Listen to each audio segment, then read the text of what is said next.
ਦਾ ਹੀ ਹਾਲਤ ਜਿਹਨੂੰ ਪੰਜਾਬੀ 'ਚ ਕਹਿੰਦੇ ਝੁੱਗਾ ਚੌੜ ਕਰਕੇ ਅਰਥ ਵਿਵਸਥਾ ਦਾ ਰੱਖਤਾ। ਰੱਬ ਬਚਾਵੇ ਜੇ ਕਿਤੇ 2 ਸਾਲ ਇਹ ਲਗਾਤਾਰ ਮੋਦੀ ਜੀ ਦੇਸ਼ ਦੇ ਇਸ ਤਰ੍ਹਾਂ ਉੱਪਰ ਬੈਠੇ ਰਹੇ ਕੁਰਸੀ ਫੜ ਕੇ, ਇੱਥੇ ਸਿਵਲ ਵਾਰ ਹੋ ਸਾਰੀ ਜਗ੍ਹਾ ਵਡਾਂਗਾ ਫੇਰੀ ਜਾਂਦੇ ਆ ਤੇ ਸਾਰਾ ਪੈਸਾ ਇਕੱਠਾ ਕਰ ਅਡਾਨੀਆਂ ਅੰਬਾਨੀਆਂ ਦੇ 5-4 ਬੰਦੇ ਇਹਨਾਂ ਦੇ ਜਿਹੜੇ ਹੋਰ ਚੇਤੇ ਅੱਛੇ ਜਿੱਥੋਂ ਪੈਸੇ ਲੈ ਕੇ ਇਹਨਾਂ ਨੇ ਚੋਣਾਂ ਲੜਨੀਆਂ ਉਹਨਾਂ ਨੂੰ ਫੜਾਈ ਜਾਂਦੇ ਆ। ਮੈਨੂੰ ਤਾਂ ਲੱਗਦਾ ਕਿਤੇ ਸਾਨੂੰ ਹੀ ਨਾ ਬੋਲੀ ਤੇ ਲਾ ਦੇਣ। ਸੱਚੀ ਗੱਲ ਹੈ, ਸਲੇਵਰੀ ਨਾਲ ਦੁਬਾਰਾ ਲੈ ਆਉਣ, ਸਾਨੂੰ ਵੀ ਵੇਚ ਦੇਣ ਬੋਲੀ ਤੇ। ਆ ਵਿਹਲੇ ਹੀ ਤੁਰੇ ਫਿਰਦੇ, ਇਹਨਾਂ ਦੀ ਕਿਹੜੀ ਕੋਈ ਵੈਲਿਊ ਆ। ਯਾਰ ਕੁਛ ਸ਼ਰਮ ਕਰੋ ਤੁਸੀਂ। ਇਹ ਦਿੱਲੀ ਤੁਹਾਡੇ ਆਪਣਾ ਨਹੀਂ ਹੈ, ਦਿੱਲੀ ਸਾਰੇ ਦੇਸ਼ ਦਾ, ਉਹਦੇ 'ਚ ਸਾਡਾ ਵੀ ਆ ਤੁਹਾਡਾ ਵੀ ਆ, ਸਾਰਿਆਂ ਦਾ। ਦਿੱਲੀ ਜਿਹੜੀਆਂ ਤੇ ਤੁਸੀਂ ਕਰਨੀਆਂ ਉਹ ਤੇ ਕਰ ਲਓ, ਲੀਡਰ ਜਿਹੜੇ ਕਰਨੀਆਂ ਕਰ ਲੈਣ। ਉਹ ਜਾ ਕੇ ਵੈਸਟ ਬੰਗਾਲ 'ਚ ਕਰੀ ਜਾਂਦਾ। ਵੈਸਟ ਬੰਗਾਲ 'ਚ ਕਰੋਨਾ ਨਹੀਂ ਹੈ, ਉੱਥੇ ਕੋਈ ਖਾਸ ਹਵਾ ਚੱਲਦੀ ਆ ਅਲੱਗ, ਉੱਥੋਂ ਹਵਾ ਉੱਥੇ ਚੀਨ ਦਾ ਰਾਜ ਹੈ ਕਿ ਉੱਥੇ ਕੋਈ ਕਰੋਨਾ ਨਹੀਂ ਹੈਗਾ। ਵੀ ਹੋ ਸਕਦਾ ਲਾਲ ਕਿਲੇ 'ਚ ਆਪਣੇ ਨਾਂ ਦੇ ਉੱਤੇ ਕੋਈ ਲਾਈਟ ਐਂਡ ਸਾਊਂਡ ਪ੍ਰੋਗਰਾਮ ਸ਼ੁਰੂ ਕਰ ਦੇਣ, ਕਿਉਂਕਿ ਜਿਹੜੇ ਇਹ ਪਖੰਡੀ ਬੰਦੇ ਹੁੰਦੇ ਆ ਨਾ, ਗਪੌੜੀ ਜੁਮਲੇਬਾਜ਼, ਇਹਨਾਂ ਤੋਂ ਕੁਛ ਵੀ ਤੁਸੀਂ ਉਮੀਦ ਕਰ ਸਕਦੇ ਆ। ਇਹ ਜਿੰਦਾ ਚੀਜ਼ ਹੈ।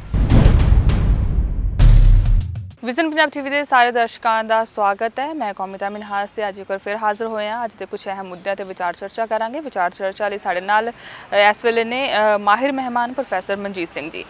ਸੋ ਬਹੁਤ ਬਹੁਤ ਸਵਾਗਤ ਹੈ ਤੁਹਾਡਾ ਵਿਜ਼ਨ ਪੰਜਾਬ ਟੀਵੀ ਤੇ। ਬਹੁਤ ਧੰਨਵਾਦ ਸਰ, ਸਭ ਤੋਂ ਪਹਿਲਾਂ ਤੇ ਅਸੀਂ ਗੱਲ ਕਰ ਲਈਏ ਜਿਹੜੇ ਅਹਿਮ ਮੁੱਦੇ ਅੱਜ ਦੇ, ਉਹਨਾਂ ਵਿੱਚ ਇੱਕ ਸਭ ਤੋਂ ਅਹਿਮ ਮੁੱਦਾ ਇਹ ਵੀ ਹੈ ਕਿ ਇੱਕ ਪਾਸੇ ਜਿੱਥੇ ਮਹਿੰਗਾਈ ਦੀ ਮਾਰ ਵੱਧਦੀ ਜਾ ਰਹੀ ਹੈ, ਇੱਕ ਪਾਸੇ ਪੈਟਰੋਲ ਡੀਜ਼ਲ ਦੇ ਰੇਟ ਜਿਹੜੇ ਲਗਾਤਾਰ ਵਧ ਰਹੇ ਨੇ, ਤੇ ਹੁਣ ਅੱਜ ਰਸੋਈ ਗੈਸ LPG ਗੈਸ ਸਿਲੰਡਰ ਜਿਹੜਾ ਉਹਦੇ ਵਿੱਚ ਵੀ 25 ਰੁਪਏ ਦਾ ਵਾਧਾ ਹੋਇਆ। ਤੇ ਦੂਜੇ ਪਾਸੇ ਸਾਡੀ ਜਿਹੜੀ ਸਰਕਾਰ ਆ ਉਹ ਸਰਕਾਰੀ ਜਾਇਦਾਦਾਂ ਜਿਹੜੀਆਂ ਆ ਉਹ ਲਗਾਤਾਰ ਪਹਿਲਾਂ ਵੀ ਵੇਚਦੀ ਆ ਰਹੀ ਸੀ, ਤਾਂ ਹੁਣ ਜਿਹੜੀ ਇਹ ਖਬਰ ਸੁਣਨ ਚ ਆ ਰਹੀ ਹੈ ਕਿ 100 ਦੇ ਕਰੀਬ ਸਰਕਾਰੀ ਜਾਇਦਾਦਾਂ ਜਿਹੜੀਆਂ ਨੇ ਉਹ ਵੇਚੀਆਂ ਜਾਣਗੀਆਂ। ਤੇ ਉਸ ਉੱਤੇ PM ਕਹਿੰਦੇ ਨੇ ਕਿ ਸਰਕਾਰ ਦਾ ਕੰਮ ਜਿਹੜਾ ਹੈਗਾ ਆ ਉਹ ਕਾਰੋਬਾਰ ਕਰਨਾ ਨਹੀਂ, ਉਹਨਾਂ ਦਾ ਕੰਮ ਹੈਗਾ ਆ ਲੋਕਾਂ ਦੀ ਸੇਵਾ ਕਰਨਾ। ਕਿਵੇਂ ਦੇਖਦੇ ਹੋ ਤੁਸੀਂ? ਮੈਨੂੰ ਸੀਰੀਅਸਲੀ ਇਮਾਨਦਾਰੀ ਨਾਲ ਇਸ ਗੱਲ ਦਾ ਤੁਸੀਂ ਸੋਚ ਕੇ ਦੱਸੋ। ਰਾਦਰ ਮੈਂ ਵੀ ਆਈ ਵੰਡਰ ਕਿ ਇਸ ਸਰਕਾਰ ਦੇ ਅੰਦਰ ਇਹਨਾਂ ਦਾ ਅਰਥ ਵਿਵਸਥਾ ਨੂੰ ਸਾਂਭਣ ਵਾਲਾ ਕਿਹੜਾ ਵੱਡਾ ਬ੍ਰੇਨ ਹੈ।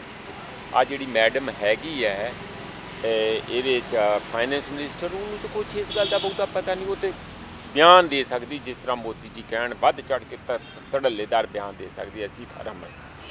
ਪਰ ਮੋਦੀ ਜੀ ਜਦੋਂ ਤੁਸੀਂ ਨੋਟ ਕਰਿਓ, ਮੈਂ ਹਰ ਵਾਰੀ ਜਦੋਂ ਬਜਟ ਪੇਸ਼ ਹੁੰਦਾ ਮੈਂ ਨੋਟ ਕਰਦਾ, ਸੀਤਾਰਮਨ ਪੜ੍ਹੀ ਜਾਊਗੀ 1.5 ਘੰਟਾ ਪਾਣੀ ਪੀ ਕੇ ਬਜਟ ਬਾਰੇ, ਉਹ ਐ ਮਾਰੀ ਜਾਣ ਕੇ ਪਤਾ ਨਹੀਂ ਸ਼ਾਮ ਨੂੰ ਭਾਵੇਂ ਹੱਥ ਕਿੰਨਾ ਦੁਖਦਾ ਹੋਊ ਮੋਦੀ ਜੀ ਦਾ, ਕਿ ਜਿਵੇਂ ਉਹਨੇ ਬਹੁਤ ਜ਼ਿਆਦਾ ਤਕੜਾ ਕੋਈ ਪੁਆਇੰਟ ਸਮਝ ਲਿਆ।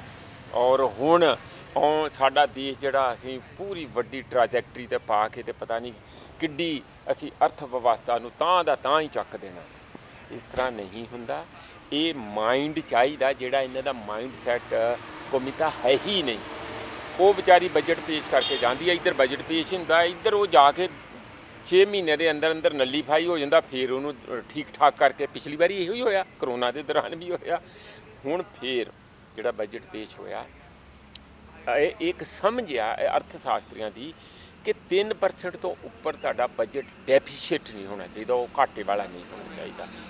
8% ਤੋਂ ਉੱਪਰ ਘਾਟੇ ਵਾਲਾ ਬਜਟ ਪੇਸ਼ ਆ, ਉਹ ਕਿੱਥੋਂ ਕਰਨਾ? ਵਰਲਡ ਬੈਂਕ ਤੋਂ ਪਹਿਲਾਂ ਜਿਹੜੀ 20% GDP ਦਾ ਪੈਸੇ ਇਕੱਠੇ ਕੀਤੇ ਸੀ, 20% ਜਿਹੜੇ ਇਹਨਾਂ ਦਾ ਕਰਜ਼ਾ ਸੀਗਾ, ਉਹ ਐਤਕੀ 21 ਤੋਂ ਉੱਪਰ ਜਾਣੀ। ਉਹ ਕਰਜ਼ਾ ਵੀ ਵਧਣਾ, ਕਰਜ਼ਾ ਲੈ ਕੇ ਵਰਲਡ ਬੈਂਕ ਤੋਂ ਲੈਣ ਜਾਂ ਲੋਕਾਂ ਦੀਆਂ ਕੋਲੋਂ ਕਰਜ਼ਾ ਲੈ ਕੇ ਕਿਸੇ ਨਾ ਕਿਸੇ ਤਰੀਕੇ ਨਾਲ ਕਰਨ।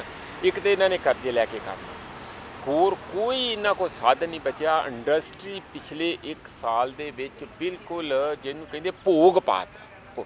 ਭੋਗ ਕਿਵੇਂ ਪਿਆ ਕਿ ਇਹ ਲੋਕਾਂ ਨੂੰ ਬਹੁਤ ਨਹੀਂ, ਮੈਨੂੰ ਵੀ, ਮੈਂ ਕੋਈ ਅਰਥ ਸ਼ਾਸਤਰੀ ਨਹੀਂ, ਪਰ ਮੇਰਾ ਇੰਟਰਸਟ ਕਰਕੇ ਜਿਹੜਾ ਛੋਟਾ ਕਾਰੋਬਾਰੀ ਸੀ ਉਹਨੂੰ ਤਬਾਹ ਕੀਤਾ ਲਗਾਤਾਰ। ਨੋਟਬੰਦੀ ਕਰਕੇ, GST ਕਰਕੇ, ਕਰੋਨਾ ਕਰਕੇ, ਘਰੋਂ ਘਰੀ ਵਾੜ ਕੇ, ਸਾਰਾ ਕੁਛ ਉਹ ਜਦੋਂ ਤਬਾਹ ਹੋ ਗਿਆ ਤੇ ਸਾਡੀ ਜਿਹੜੀ ਮਾਰਕੀਟ ਆ ਉਹ ਸ਼ਰਿੰਕ ਕਰ ਗਈ। ਲੋਕਾਂ ਕੋਲ ਪੈਸਾ ਨਹੀਂ, ਲੋਕ ਮੰਗਣਗੇ ਨਹੀਂ ਤੇ ਅਰਥ ਵਿਵਸਥਾ ਜਿਹੜੀ ਆ ਉਹ ਠੰਡੀ ਪੈ ਜੂਗੀ। ਉਹਨੂੰ ਗਰਮੈਸ਼ ਲਈ ਲੋਕਾਂ ਦੀਆਂ ਜੇਬਾਂ 'ਚ ਪੈਸਾ ਪਾਉਣਾ ਚਾਹੀਦਾ। ਇਹ ਇਸ ਤਰ੍ਹਾਂ ਕਰਦੇ ਨਹੀਂ, ਇਹ ਤੇ ਹੋਰ ਲੁੱਟਣ ਲੱਗੇ ਆ। ਹਰ ਕਿਸਮ ਦੇ ਨਾਲ ਜਿੰਨਾ ਵੀ 4 ਤੁਪਕੇ ਖੂਨ ਬਚਿਆ ਉਹਨੂੰ ਕੱਢਣ ਨੂੰ ਲੱਗੇ ਆ। ਇਹਨਾਂ ਦੇ ਦਿਮਾਗ ਦੇ ਵਿੱਚ ਕੀ ਹੈਗਾ? ਕਰਜ਼ੇ ਲੈ ਕੇ ਸਰਕਾਰ ਚਲਾਉਣਾ। ਉਹ ਤਾਂ ਸਾਰੇ ਸੂਬੇ ਕਰ ਹੀ ਰਹੇ ਆ। 2.5 ਲੱਖ ਕਰੋੜ ਰੁਪਈਆ ਸਾਡੇ ਪੰਜਾਬ ਦੇ ਸਿਰ 'ਤੇ ਕਰਜ਼ਾ ਚੜ੍ਹਿਆ ਪਿਆ, ਔਰ ਜਿੰਨਾ ਰੈਵਨਿਊ ਆ ਉਹਦਾ 20-25% ਅਸੀਂ ਉਹਦਾ ਸੂਦ ਨੂੰ ਵਾਪਸ ਕਰਨ ਲਈ ਅਸੀਂ ਖਰਚ ਦਿੰਦੇ ਹਾਂ। ਸਾਡੇ ਫਿਰ ਤਨਖਾਹਾਂ ਲਈ, ਵਿਕਾਸ ਲਈ ਪੈਸਾ ਬਚਣਾ ਕਿੱਥੋਂ ਆ? ਇਹਨਾਂ ਪੂਰੇ ਦੇਸ਼ ਦਾ ਹੀ ਹਾਲਤ, ਜਿਹਨੂੰ ਪੰਜਾਬੀ 'ਚ ਕਹਿੰਦੇ ਝੁੱਗਾ ਚੌੜ ਕਰਕੇ ਅਰਥ ਵਿਵਸਥਾ ਦਾ ਰੱਖਤਾ। ਰੱਬ ਬਚਾਵੇ ਜੇ ਕਿਤੇ 2 ਸਾਲ ਇਹ ਲਗਾਤਾਰ ਮੋਦੀ ਜੀ ਦੇਸ਼ ਦੇ ਇਸ ਤਰ੍ਹਾਂ ਉੱਪਰ ਬੈਠੇ ਰਹੇ ਕੁਰਸੀ ਫੜ ਕੇ, ਇੱਥੇ ਸਿਵਲ ਵਾਰ ਹੋਊਗੀ। ਉਹ ਇਸ ਕਰਕੇ ਨਹੀਂ ਕਿ ਕੱਲਾ ਇਹਨਾਂ ਨੇ ਕਮਿਊਨਲ ਭਾਵਨਾਵਾਂ ਇੰਨੀਆਂ ਭੜਕਾ ਕੇ ਰੱਖਦੇ ਆ, ਘੱਟ ਗਿਣਤੀ ਬਹੁ ਗਿਣਤੀ ਜਾਤਾਂ ਦਾ ਇਹੋ ਜਿਹਾ ਕਰਕੇ ਰੱਖਦੇ, ਉਹ ਤਾਂ ਇੱਕ ਕਿਸਮ ਦਾ ਸੁੱਕਾ ਬਾਲਣ ਹੋਊਗਾ। ਪਰ ਜਦੋਂ ਲੋਕਾਂ ਨੂੰ ਰੋਟੀ ਨਹੀਂ ਮਿਲੂਗੀ, ਆ ਜਿਹੜੇ ਸਿੰਘੂ ਬਾਰਡਰ 'ਤੇ ਲੱਗਾ ਆ ਕੌਮੀ, ਤਾਂ ਉਹ ਐਵੇਂ ਨਹੀਂ ਏਡਾ ਵੱਡਾ ਜਨ ਅੰਦੋਲਨ ਬਣ ਗਿਆ। ਕਿਉਂ ਨਹੀਂ ਲੋਕ ਘਰਾਂ 'ਚ ਬੈਠਦੇ? ਕਿਉਂ ਇੰਨੀ ਵੱਡੀ ਉਹਨਾਂ ਨੂੰ ਸਿੰਪਥੀ ਆ? ਇਹ ਕਿਉਂ ਉਹਦੇ ਵਿੱਚ ਛਾਲ ਮਾਰ ਕੇ ਸ਼ਾਮਿਲ ਹੋ ਗਏ? ਕਾਰਨ ਉਹਦਾ ਬੜਾ ਸਾਫ਼ ਹੈਗਾ ਕਿ ਉਹਨਾਂ ਨੂੰ ਲੱਗਦਾ ਕਿ ਇਸ ਸਰਕਾਰ ਕੋਲ ਸਾਡਾ ਭਵਿੱਖ ਹੁਣ ਸੇਫ ਨਹੀਂ ਹੈ। ਇੱਕੋ ਇੱਕ ਤਰੀਕਾ ਕਿ ਕਿਸਾਨਾਂ ਦੇ ਨਾਲ ਰਲ ਕੇ ਹੰਬਲਾ ਮਾਰੀਏ। ਦੇਸ਼ ਦੇ ਵਿੱਚ ਜੇ ਤੁਸੀਂ ਇੱਥੋਂ ਦੀ ਅਰਥ ਵਿਵਸਥਾ ਨੂੰ, ਨੌਜਵਾਨਾਂ ਨੂੰ, ਉਹਨਾਂ ਦੇ ਭਵਿੱਖ ਨੂੰ, ਇੱਥੇ ਦੇ ਰੁਜ਼ਗਾਰ ਨੂੰ ਜਿੰਨਾ ਕੁ ਬਚ ਗਿਆ ਜੇ ਹੋਰ ਅੱਗੇ ਬਚਾਉਣਾ, ਇੱਥੋਂ ਦੇ ਦਲਿਤਾਂ ਨੂੰ, ਔਰਤਾਂ ਨੂੰ ਕੋਈ ਵੀ ਸੇਫਟੀ ਦੇਣੀ ਇਸ ਸਿਸਟਮ ਦੇ ਵਿੱਚ, ਜਾਂ ਉਹਨਾਂ ਨੂੰ ਕੁਝ ਰਾਹਤ ਦੇਣੀ ਹੈ, ਕਿਉਂਕਿ ਇਹਨਾਂ ਨੇ ਕੱਟ ਲਾਤੇ ਆ। ਮਨਰੇਗਾ ਦੇ ਬਜਟ 'ਤੇ ਕੱਟ ਲਾਤਾ, ਪੇਂਡੂ ਵਿਕਾਸ 'ਤੇ ਕੱਟ ਲਾਤਾ, ਸਾਰੀ ਜਗ੍ਹਾ ਕੱਟ ਲਾਤੇ ਆ। ਸਕਾਲਰਸ਼ਿਪ ਖਤਮ ਕਰਤੇ ਜਿਹੜੇ ਦਲਿਤਾਂ ਦੇ ਸੀ, ਸਾਰੀ ਜਗ੍ਹਾ ਵਡਾਂਗਾ ਫੇਰੀ ਜਾਂਦੇ ਆ। ਅਤੇ ਸਾਰਾ ਪੈਸਾ ਇਕੱਠਾ ਕਰ ਅਡਾਨੀਆਂ ਅੰਬਾਨੀਆਂ ਦੇ 5-4 ਬੰਦੇ ਇਹਨਾਂ ਦੇ ਜਿਹੜੇ ਹੋਰ ਚੇਤੇ ਆ, ਜਿੱਥੋਂ ਪੈਸੇ ਲੈ ਕੇ ਇਹਨਾਂ ਨੇ ਚੋਣਾਂ ਲੜਨੀਆਂ, ਉਹਨਾਂ ਨੂੰ ਫੜਾਈ ਜਾਂਦੇ ਆ। ਇਹਨੂੰ ਕਹਿੰਦੇ ਹੁੰਦੇ ਜਿਸ ਤਰ੍ਹਾਂ ਪਿੰਡ 'ਚ ਕਈ ਅਮਲੀ ਹੁੰਦੇ ਆ ਜਾਂ ਮਾੜੇ ਰਾਜੇ ਮਹਾਰਾਜੇ ਸੀਗੇ, ਉਹ ਫਿਰ ਆਪਣੀਆਂ ਜਾਇਦਾਦਾਂ, ਉਹਨਾਂ ਦੀਆਂ ਔਲਾਦਾਂ ਵੇਚ ਕੇ ਖਾ ਪੀ ਕੇ ਤੇ ਸੜਕਾਂ 'ਤੇ ਆ ਜਾਂਦੇ। ਅਤੇ ਜਦੋਂ ਸੜਕਾਂ 'ਤੇ ਤੁਰੇ ਜਾਂਦੇ ਹੁੰਦੇ ਸੀ ਲੋਕ, ਉਹਨਾਂ ਨੂੰ ਪੁਆਇੰਟ ਇਹ ਜੀ ਫਲਾਣੇ ਮਹਾਰਾਜੇ ਦਾ ਪੜਪੋਤਾ ਆ, ਉਹਦੇ ਜਾਨੀ ਟੁੱਟੀ ਜੁੱਤੀ ਅਤੇ ਫਟੀ ਪੈਂਟ ਹੁੰਦੀ ਸੀ। ਇਹੋ ਜਿਹਾ ਦੇਸ਼ ਨੂੰ ਇਹ ਕਰ ਦਊ ਮੋਦੀ। ਮੈਂ ਕੋਈ ਪ੍ਰਚਾਰਕ ਤੌਰ 'ਤੇ ਨਹੀਂ, RSS ਦੇ ਪ੍ਰਚਾਰਕ ਵਾਂਗੂ ਝੂਠ ਫਰੇਬ ਨਹੀਂ, ਅੰਕੜਿਆਂ ਦੇ ਆਧਾਰ 'ਤੇ, ਆਪਣੀ ਸਮਝ ਦੇ ਆਧਾਰ 'ਤੇ ਜੋ ਸਾਡੇ ਨੋਬਲ ਲਾਰੀਅਟ ਅਰਥ ਸ਼ਾਸਤਰੀ ਆ ਇੰਡੀਆ ਦੇ, ਉਹਨਾਂ ਦੇ ਹਿਸਾਬ 'ਤੇ ਜੋੜੇ ਵੀ ਉਹ ਲਗਾਤਾਰ ਬਿਆਨ ਦੇ ਰਹੇ ਆ, ਸਮਝ ਬਣਾ ਰਹੇ ਆ ਕਿ ਮੋਦੀ ਜੀ ਗਲਤ ਰਸਤੇ 'ਤੇ ਚਲੇ ਗਏ, ਵਾਪਸ ਆਓ ਵਾਪਸ ਆਓ। ਇਹ ਹੋਰ ਉਹਦੇ 'ਤੇ ਅੱਗੇ ਤੁਰੇ ਜਾਂਦੇ ਆ। ਇਸ ਵੇਲੇ ਜਿਹੜੀਆਂ ਜਾਇਦਾਦਾਂ ਵੇਚ ਕੇ, ਜਿਹੜੀਆਂ 100 ਪ੍ਰਾਪਰਟੀਆਂ ਵੇਚ ਕੇ, ਬਜਟ 'ਚ ਕਿਹਾ ਇਹਨਾਂ ਨੇ 2.25 ਲੱਖ ਕਰੋੜ ਰੁਪਈਆ ਇਕੱਠਾ ਕਰਾਂਗੇ। ਮੋਦੀ ਜੀ ਨੇ ਕਿਹਾ ਕਿ ਯਾਰ ਥੋੜ੍ਹਾ ਜਿਹਾ ਹੋਰ ਗੱਪ ਮਾਰ ਦਿਓ, ਗੱਪੇ ਹੀ ਮਾਰਨੀ ਆ। ਕਹਿੰਦੇ ਅਸੀਂ 2.5 ਲੱਖ ਕਰੋੜ ਇਕੱਠਾ ਕਰਾਂਗੇ। ਪਿਛਲੀ ਵਾਰੀ ਵੀ ਕਿਹਾ ਸੀ, ਕੁਛ ਨਹੀਂ ਹੋਇਆ। ਉਹ ਹਰ ਸਾਲ ਇੱਕ ਬਜਟ ਜਿਹਾ ਰੱਖਦੇ ਆ।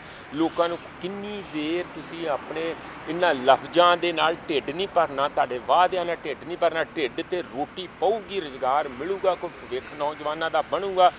ਜਿਹੜੀ ਸਾਡੀ ਵਰਕਿੰਗ ਕਲਾਸ ਆ, ਦਲਿਤ ਭਾਈਚਾਰੇ ਨੂੰ ਨੌਕਰੀਆਂ ਜਾਂ ਕੋਈ ਰੁਜ਼ਗਾਰ ਮਿਲੂਗਾ, ਤਾਂ ਢਿੱਡ ਭਰਨਾ।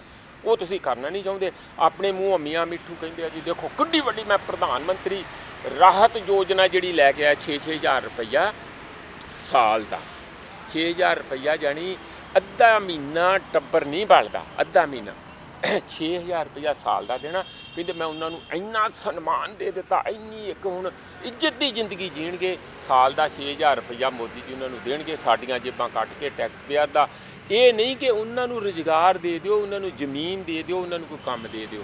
ਤੁਸੀਂ ਜਿਹੜਾ ਇਹ ਸਵਾਲ ਰੇਜ਼ ਕੀਤਾ ਆ ਕਿ ਕੀ ਹੁਣ ਇਹ ਦੇਸ਼ ਭਾਂਡੇ ਟਿੰਡੇ ਘਰ ਦੇ ਵੇਚ ਕੇ ਹੀ ਅਮਲੀਆਂ ਵਾਂਗੂ ਚੱਲੂਗਾ, ਬਿਲਕੁਲ ਉਸੇ ਪਾਸੇ ਨੂੰ ਇਹ ਚੱਲ ਪਏ ਆ। ਔਰ ਪਬਲਿਕ ਸੈਕਟਰ ਨੂੰ ਸਾਰੇ ਨੂੰ ਜਦ ਤੱਕ ਵੇਚ ਕੇ ਪ੍ਰਾਈਵੇਟਾਂ ਦੀ ਜਾਇਦਾਦ ਨਹੀਂ ਬਣਾਉਂਦੇ, ਜ਼ਮੀਨਾਂ ਵੇਚ ਕੇ ਪ੍ਰਾਈਵੇਟਾਂ ਦੀ ਜਾਇਦਾਦ ਨਹੀਂ ਬਣਾਉਂਦੇ ਦੇਸ਼ ਦੇ, ਮੈਨੂੰ ਤਾਂ ਲੱਗਦਾ ਕਿਤੇ ਸਾਨੂੰ ਹੀ ਨਾ ਬੋਲੀ 'ਤੇ ਲਾ ਦੇਣ। ਸੱਚੀ ਗੱਲ ਹੈ, ਸਲੇਵਰੀ ਨਾਲ ਦੁਬਾਰਾ ਲੈ ਆਉਣ, ਸਾਨੂੰ ਵੀ ਵੇਚ ਦੇਣ ਬੋਲੀ 'ਤੇ। ਆ ਵਿਹਲੇ ਹੀ ਤੁਰੇ ਫਿਰਦੇ, ਇਹਨਾਂ ਦੀ ਕਿਹੜੀ ਕੋਈ ਵੈਲਿਊ ਆ। ਇਹ ਹਾਲਾਤ ਲੱਗ ਰਹੇ ਆ ਦੇਸ਼ 'ਚ, ਬੜੇ ਖਤਰਨਾਕ ਹਾਲਾਤ ਆ। ਇਹੀ ਕਾਰਨ ਹੈ ਕਿ ਜਦੋਂ ਹਾਲਾਤ ਸਾਂਭੇ ਨਹੀਂ ਜਾਂਦੇ, ਫਿਰ ਤੁਸੀਂ ਫੌਜ ਦਾ, ਪੁਲਿਸ ਦਾ, ਹੋਰ ਦਾ ਸਹਾਰਾ ਲੈ ਕੇ ਸਮਾਜ ਨੂੰ ਕਮਜ਼ੋਰ ਕਰਕੇ, ਵੰਡ ਕੇ, ਲੜਾ ਕੇ, ਨਫ਼ਰਤ ਪੈਦਾ ਕਰਕੇ ਉੱਤੇ ਐਜ਼ ਏ ਡਿਕਟੇਟਰ ਬੈਠ ਜਾਂਦੇ ਆ। ਇਹ ਸਾਰੇ ਲੋਕ ਵਾਰਨਿੰਗ ਦੇ ਰਹੇ ਆ ਕਿ ਆਉਣ ਵਾਲਾ ਸਮਾਂ ਬਹੁਤ ਖਤਰਨਾਕ ਹੋ ਸਕਦਾ। ਖਿਲਾ ਅਰਥ ਵਿਵਸਥਾ ਦਾ ਨਹੀਂ, ਕੌਮੀ ਤਾਂ ਇੱਥੇ ਦੀ ਕੀ ਡੈਮੋਕ੍ਰੇਸੀ ਬਚ ਪਾਊਗੀ ਇਹਨਾਂ ਹਾਲਾਤਾਂ 'ਚ? ਨਹੀਂ ਬਚ ਪਾਊਗੀ ਜੇ ਲੋਕੀ ਸਤਰਕ ਹੋ ਕੇ ਵੱਡੇ ਪੱਧਰ 'ਤੇ ਲਾਮਬੰਦ ਨਾ ਹੋਏ ਔਰ ਉਹਨਾਂ ਨੇ ਹੁਣ ਤੋਂ ਹੀ ਆਪਣੀਆਂ ਸਿਵਲ ਲਿਬਰਟੀਜ਼ ਲਈ ਆਵਾਜ਼ ਉੱਚੀ ਨਾ ਕੀਤੀ। ਬਿਲਕੁਲ ਪ੍ਰੋਫੈਸਰ ਸਾਹਿਬ, ਇੱਕ ਕਰੋਨਾ ਦਾ ਜਿਹੜਾ ਉਹ ਫਿਰ ਇੱਕ ਵਾਰੀ ਜਿਹੜੀ ਕਰੋਨਾ ਵੇਵ ਜਿਹੜੀ ਉਹ ਦਿਖਾਈ ਦੇ ਰਹੀ ਹੈ। ਦਿੱਲੀ ਵਿੱਚ ਵੀ ਜਿਹੜੀਆਂ ਸਰਕਾਰ ਵੱਲੋਂ ਬਹੁਤ ਸਾਰੇ ਰਿਸਟ੍ਰਿਕਸ਼ਨਸ ਜਿਹੜੀਆਂ ਲਗਾਈਆਂ ਗਈਆਂ, ਪੰਜਾਬ ਸਰਕਾਰ ਵੱਲੋਂ ਵੀ ਕੁਝ ਐਲਾਨ ਕੀਤੇ ਗਏ, ਇਕੱਠਾਂ ਉੱਤੇ ਵੀ ਐਲਾਨ ਕੀਤੇ ਗਏ, ਹੋਰ ਵੀ ਬਹੁਤ ਸਾਰੇ ਜਿਹੜੇ ਐਲਾਨ ਕੀਤੇ ਗਏ ਨੇ। ਅਤੇ ਕਰੋਨਾ ਤੋਂ ਦਾ ਦੌਰ ਜਿਹੜਾ ਇੱਕ ਵਾਰ ਫਿਰ ਤੋਂ ਉਹ ਜਿਹੜੀ ਲਹਿਰ ਜਿਹੜੀ ਉਹ ਦਿਖਾਈ ਦੇ ਰਹੀ ਹੈ। ਅਤੇ ਦੂਜੇ ਪਾਸੇ ਕਿਸਾਨ ਅੰਦੋਲਨ ਜਿਹੜਾ ਆ ਉਹ ਸਿਖਰਾਂ ਤੇ ਹੈਗਾ ਆ। ਵੱਡੀ ਗਿਣਤੀ ਲੋਕ ਕਿਸਾਨ ਅੰਦੋਲਨ ਨਾਲ ਜੁੜ ਰਹੇ ਨੇ, ਲੋਕ ਆਉਂਦੇ ਨੇ, ਬਾਹਰ ਨਿਕਲਦੇ ਨੇ, ਪ੍ਰਦਰਸ਼ਨ ਕਰਦੇ ਨੇ। ਸੋ ਕੀ ਲੱਗਦਾ ਹੈ ਕਿ ਇਸ ਸਭ ਨੂੰ ਦਾ ਇਫੈਕਟ ਜਿਹੜਾ ਆ ਉਹ ਇਸ ਅੰਦੋਲਨ ਤੇ ਵੀ ਪੈ ਸਕਦਾ ਹੈ? ਇਹਦੀ ਕੌਮੀਤਾ ਇਹ ਗੱਲ ਹੈਗੀ ਆ ਕਿ ਚਾਈਨਾ ਵਾਇਰਸ ਜਿਹੜਾ ਟਰੰਪ ਉਹਨੂੰ ਚਾਈਨਾ ਵਾਇਰਸ ਕਹੇ, ਉੱਥੋਂ ਸ਼ੁਰੂ ਹੋਈ। ਉਹ ਆਪ ਤੇ ਇਹ ਰੌਲਾ ਪਾਉਂਦਾ ਆਪਣੀ ਗੱਦੀ ਤੋਂ ਵੀ ਹੱਥ ਧੋ ਕੇ ਫਲੋਰੀਡਾ ਜਾ ਕੇ ਬਹਿ ਗਿਆ। ਉੱਥੇ ਤੇ ਇਹਦਾ ਅਸਰ ਕੋਈ ਉਹਨਾਂ ਹੋਇਆ ਨਹੀਂ। ਉੱਥੇ ਤੇ ਲੋਕਾਂ ਦੀ ਇਕੋਨਮੀ, ਉਹਨਾਂ ਦੀ ਬੂਸ ਉਸੇ ਤਰ੍ਹਾਂ ਇਕੋਨਮੀ ਜਿਹੜੀ ਆ ਛਾਲਾਂ ਮਾਰਦੀ ਅੱਗੇ ਵੱਧ ਰਹੀ ਆ। ਸਾਡੇ ਜਿਹੜੇ ਨਕਲਚੀ ਬੰਦੇ ਸੀਗੇ, ਇਹਨਾਂ ਨੂੰ ਕਿਸੇ ਨੇ ਨਹੀਂ ਕਿਹਾ, WHO ਜਿਹੜੀ ਵਰਲਡ ਹੈਲਥ ਆਰਗੇਨਾਈਜੇਸ਼ਨ ਨਹੀਂ ਕਿਹਾ, ਕਿਸੇ ਹੋਰ ਨੇ ਨਹੀਂ ਕਿਹਾ ਕਿ ਤੁਸੀਂ ਇੱਕਦਮ ਲਾਕਡਾਊਨ ਲਾ ਦਿਓ। ਪਹਿਲਾਂ ਤੇ ਉੱਥੇ ਆਹੀ ਸਟੇਡੀਅਮ ਜਿਹੜਾ ਇੱਥੇ ਅਹਿਮਦਾਬਾਦ ਵਾਲਾ, ਉੱਥੇ ਬੁਲਾ ਕੇ ਤੇ 60,000 ਲੋਕ ਇਕੱਠਾ ਕੀਤਾ ਟਰੰਪ ਦੇ, ਇੱਥੇ ਫੈਲਾਈ ਵਾਇਰਸ ਜਿੰਨੀ ਕੁ ਸੀਗੀ। ਜਦੋਂ ਰੌਲਾ ਪੈ ਗਿਆ, ਜਦੋਂ ਸਾਰਾ ਪ੍ਰੈਸ਼ਰ ਬਣਿਆ, ਇਲੈਕਸ਼ਨਾਂ ਵੀ ਕਰ ਲਈਆਂ, ਦਿੱਲੀ ਵਾਲੀਆਂ ਇਲੈਕਸ਼ਨਾਂ ਵੀ ਕਰ ਲਈਆਂ, ਉਦੋਂ ਬਾਅਦ ਯਾਨੀ ਇੱਕ ਪੋਲੀਟੀਸ਼ੀਅਨ ਲੋਕ ਮਰ ਜਾਣ, ਤਬਾਹ ਹੋ ਜਾਣ, ਉਹਨਾਂ ਨੂੰ ਕੋਈ ਫਰਕ ਨਹੀਂ ਪੈਂਦਾ। ਪਹਿਲਾਂ ਉਹਨਾਂ ਦੀ ਚੋਇਸ ਹੁੰਦੀ ਆ ਕਿ ਆਪਾਂ ਆਪਣੀਆਂ ਚੋਣਾਂ ਕਰਨੀਆਂ। ਦਿੱਲੀ ਦੀਆਂ ਚੋਣਾਂ ਤੋਂ ਬਾਅਦ ਫਿਰ ਇੱਥੋਂ ਤੱਕ ਕਿ ਜਿਹੜੀ ਉੱਥੇ ਮੱਧ ਪ੍ਰਦੇਸ਼ ਦੇ ਵਿੱਚ ਸਰਕਾਰ ਦੀ ਸਹੁੰ ਚੁਕਾਉਣੀ ਸੀ, ਦੂਜੀ ਸਰਕਾਰ ਤੋੜ ਕੇ ਪਹਿਲੀ ਕਾਂਗਰਸ ਦੀ, ਉਹਦੀ ਵੀ ਇੰਤਜ਼ਾਰ ਕੀਤੀ ਗਈ। ਉੱਥੇ ਉਦੋਂ ਬਾਅਦ ਇਹਨਾਂ ਨੇ 24 ਮਾਰਚ ਨੂੰ ਪਿਛਲੇ ਸਾਲ ਜਿਹੜਾ ਇਹ ਅਨਾਉਂਸ ਕੀਤਾ ਕਿ ਦੇਖੋ ਜੀ ਇੱਥੇ ਕਰੋਨਾ ਆ ਗਿਆ, ਹੁਣ ਲਾਕਡਾਊਨ। ਫਿਰ ਲੋਕਾਂ ਨੂੰ ਘਰੋਂ ਘਰੀ ਵਾਰਤਾ, ਕਿਤੇ ਨਿਕਲ ਨਾ ਦਿੱਤੇ, ਹਾਹਾਕਾਰ ਮੱਚ ਗਈ। ਲੋਕ ਛੋਟੇ ਨਿਆਣੇ ਇਹ ਦੁੱਧ ਤੋਂ ਯਾਨੀ ਹੋਰ ਸਾਰੀਆਂ ਚੀਜ਼ਾਂ ਤੋਂ ਮੈਂ ਕਹਿੰਦਾ ਕਿ ਉਹਦੇ ਨਾਲ ਚੱਲਦੀ ਫਿਰਦੀ ਚੰਗੀ ਭਲੀ ਵਾਈਬਰੈਂਟ ਇਕੋਨਮੀ ਨੂੰ ਪੂਰੇ ਬੁਰੇ ਤਰੀਕੇ ਨਾਲ ਤਬਾਹ ਕਰਦਾ। ਜਿਵੇਂ ਕਿ ਪਹਿਲਾਂ ਨੋਟਬੰਦੀ ਨਾਲ GST ਨਾਲ ਨਹੀਂ ਹੋਈ ਹੋਵੇ, ਹੁਣ ਜਿਹੜੀ ਰਹਿੰਦੀ ਕਸਰ ਕਰਤੀ। ਇਕੱਲਾ ਇਹ ਨਹੀਂ ਸੀਗਾ ਕਿ ਉਸ ਨਾਲ ਇਕੋਨਮੀ ਨੂੰ ਤਬਾਹ ਕੀਤਾ, ਅੱਗੇ ਜਿਹੜਾ ਤੁਸੀਂ ਦੇਖਿਆ ਕਿਵੇਂ ਲੱਖਾਂ ਹਜ਼ਾਰਾਂ ਦੀ ਗਿਣਤੀ, ਹਜ਼ਾਰਾਂ ਲੱਖਾਂ ਗਿਣਤੀ ਤੇ 50 ਲੱਖ ਲੋਕ ਪੈਦਲ ਚੱਲ ਕੇ ਕਿੱਧਰ ਨੂੰ ਜਾਂਦੇ ਰਹੇ। ਸਾਰੀ ਦੁਨੀਆ ਨੇ ਦੇਖਿਆ ਕਿਵੇਂ ਮਜ਼ਦੂਰ ਜਿਹੜੇ ਭੁੱਖੇ ਮਰਦੇ ਜਿਹੜੇ ਆਪਣੇ ਸੂਬਿਆਂ ਨੂੰ ਵਾਪਸ ਗਏ ਸੀ। ਪਰ ਉਹਦੇ ਨਾਲ ਜਿਹੜੀ ਅਗਲੀ ਗੱਲ ਜਿਹੜੀ ਇਹਦੋਂ ਵੀ ਇੰਪੋਰਟੈਂਟ ਹੈ ਕਿ ਰਾਜਨੀਤਿਕ ਲਾਹਾ ਲੈਣਾ, ਕਿ ਲੋਕ ਹੁਣ ਡਰ ਗਏ ਆ, ਇਹਨਾਂ ਨੂੰ ਘਰੀ ਵਾੜ ਦਿੱਤਾ ਆ। ਹੁਣ ਇਹਦਾ ਫਾਇਦਾ ਲੈ ਕੇ ਆ ਤਿੰਨੇ ਕਾਲੇ ਕਾਨੂੰਨ ਉਦੋਂ ਆਏ ਕੌਮੀਤਾ, ਔਰ ਜਿਹੜੇ 44 ਲੇਬਰ ਲਾਜ਼ ਜਿਹੜੀਆਂ ਇੱਥੋਂ ਦੀਆਂ ਟ੍ਰੇਡ ਯੂਨੀਅਨਾਂ ਨੇ, ਵਰਕਿੰਗ ਕਲਾਸ ਨੇ 100-150 ਸਾਲ ਯੁੱਧ ਕਰਕੇ, ਸਟ੍ਰਾਈਕਾਂ ਕਰਕੇ ਲਾਅ ਬਣਾਏ ਸੀ, ਆਪਣੇ ਹੱਕ 'ਚ ਬਣਾਏ ਸੀ, ਕੁਛ ਤਾਂ ਅੰਗਰੇਜ਼ਾਂ ਵੇਲੇ ਦੇ ਸੀਗੇ, ਉਹ ਸਾਰੇ ਭੰਨ ਤੋੜ ਤੇ ਪਾੜ ਤੇ 44 ਦੇ 44, ਔਰ ਉਹਦੀ ਜਗ੍ਹਾ 4 ਲੇਬਰ ਕੋਡ ਬਣਾ ਲਏ।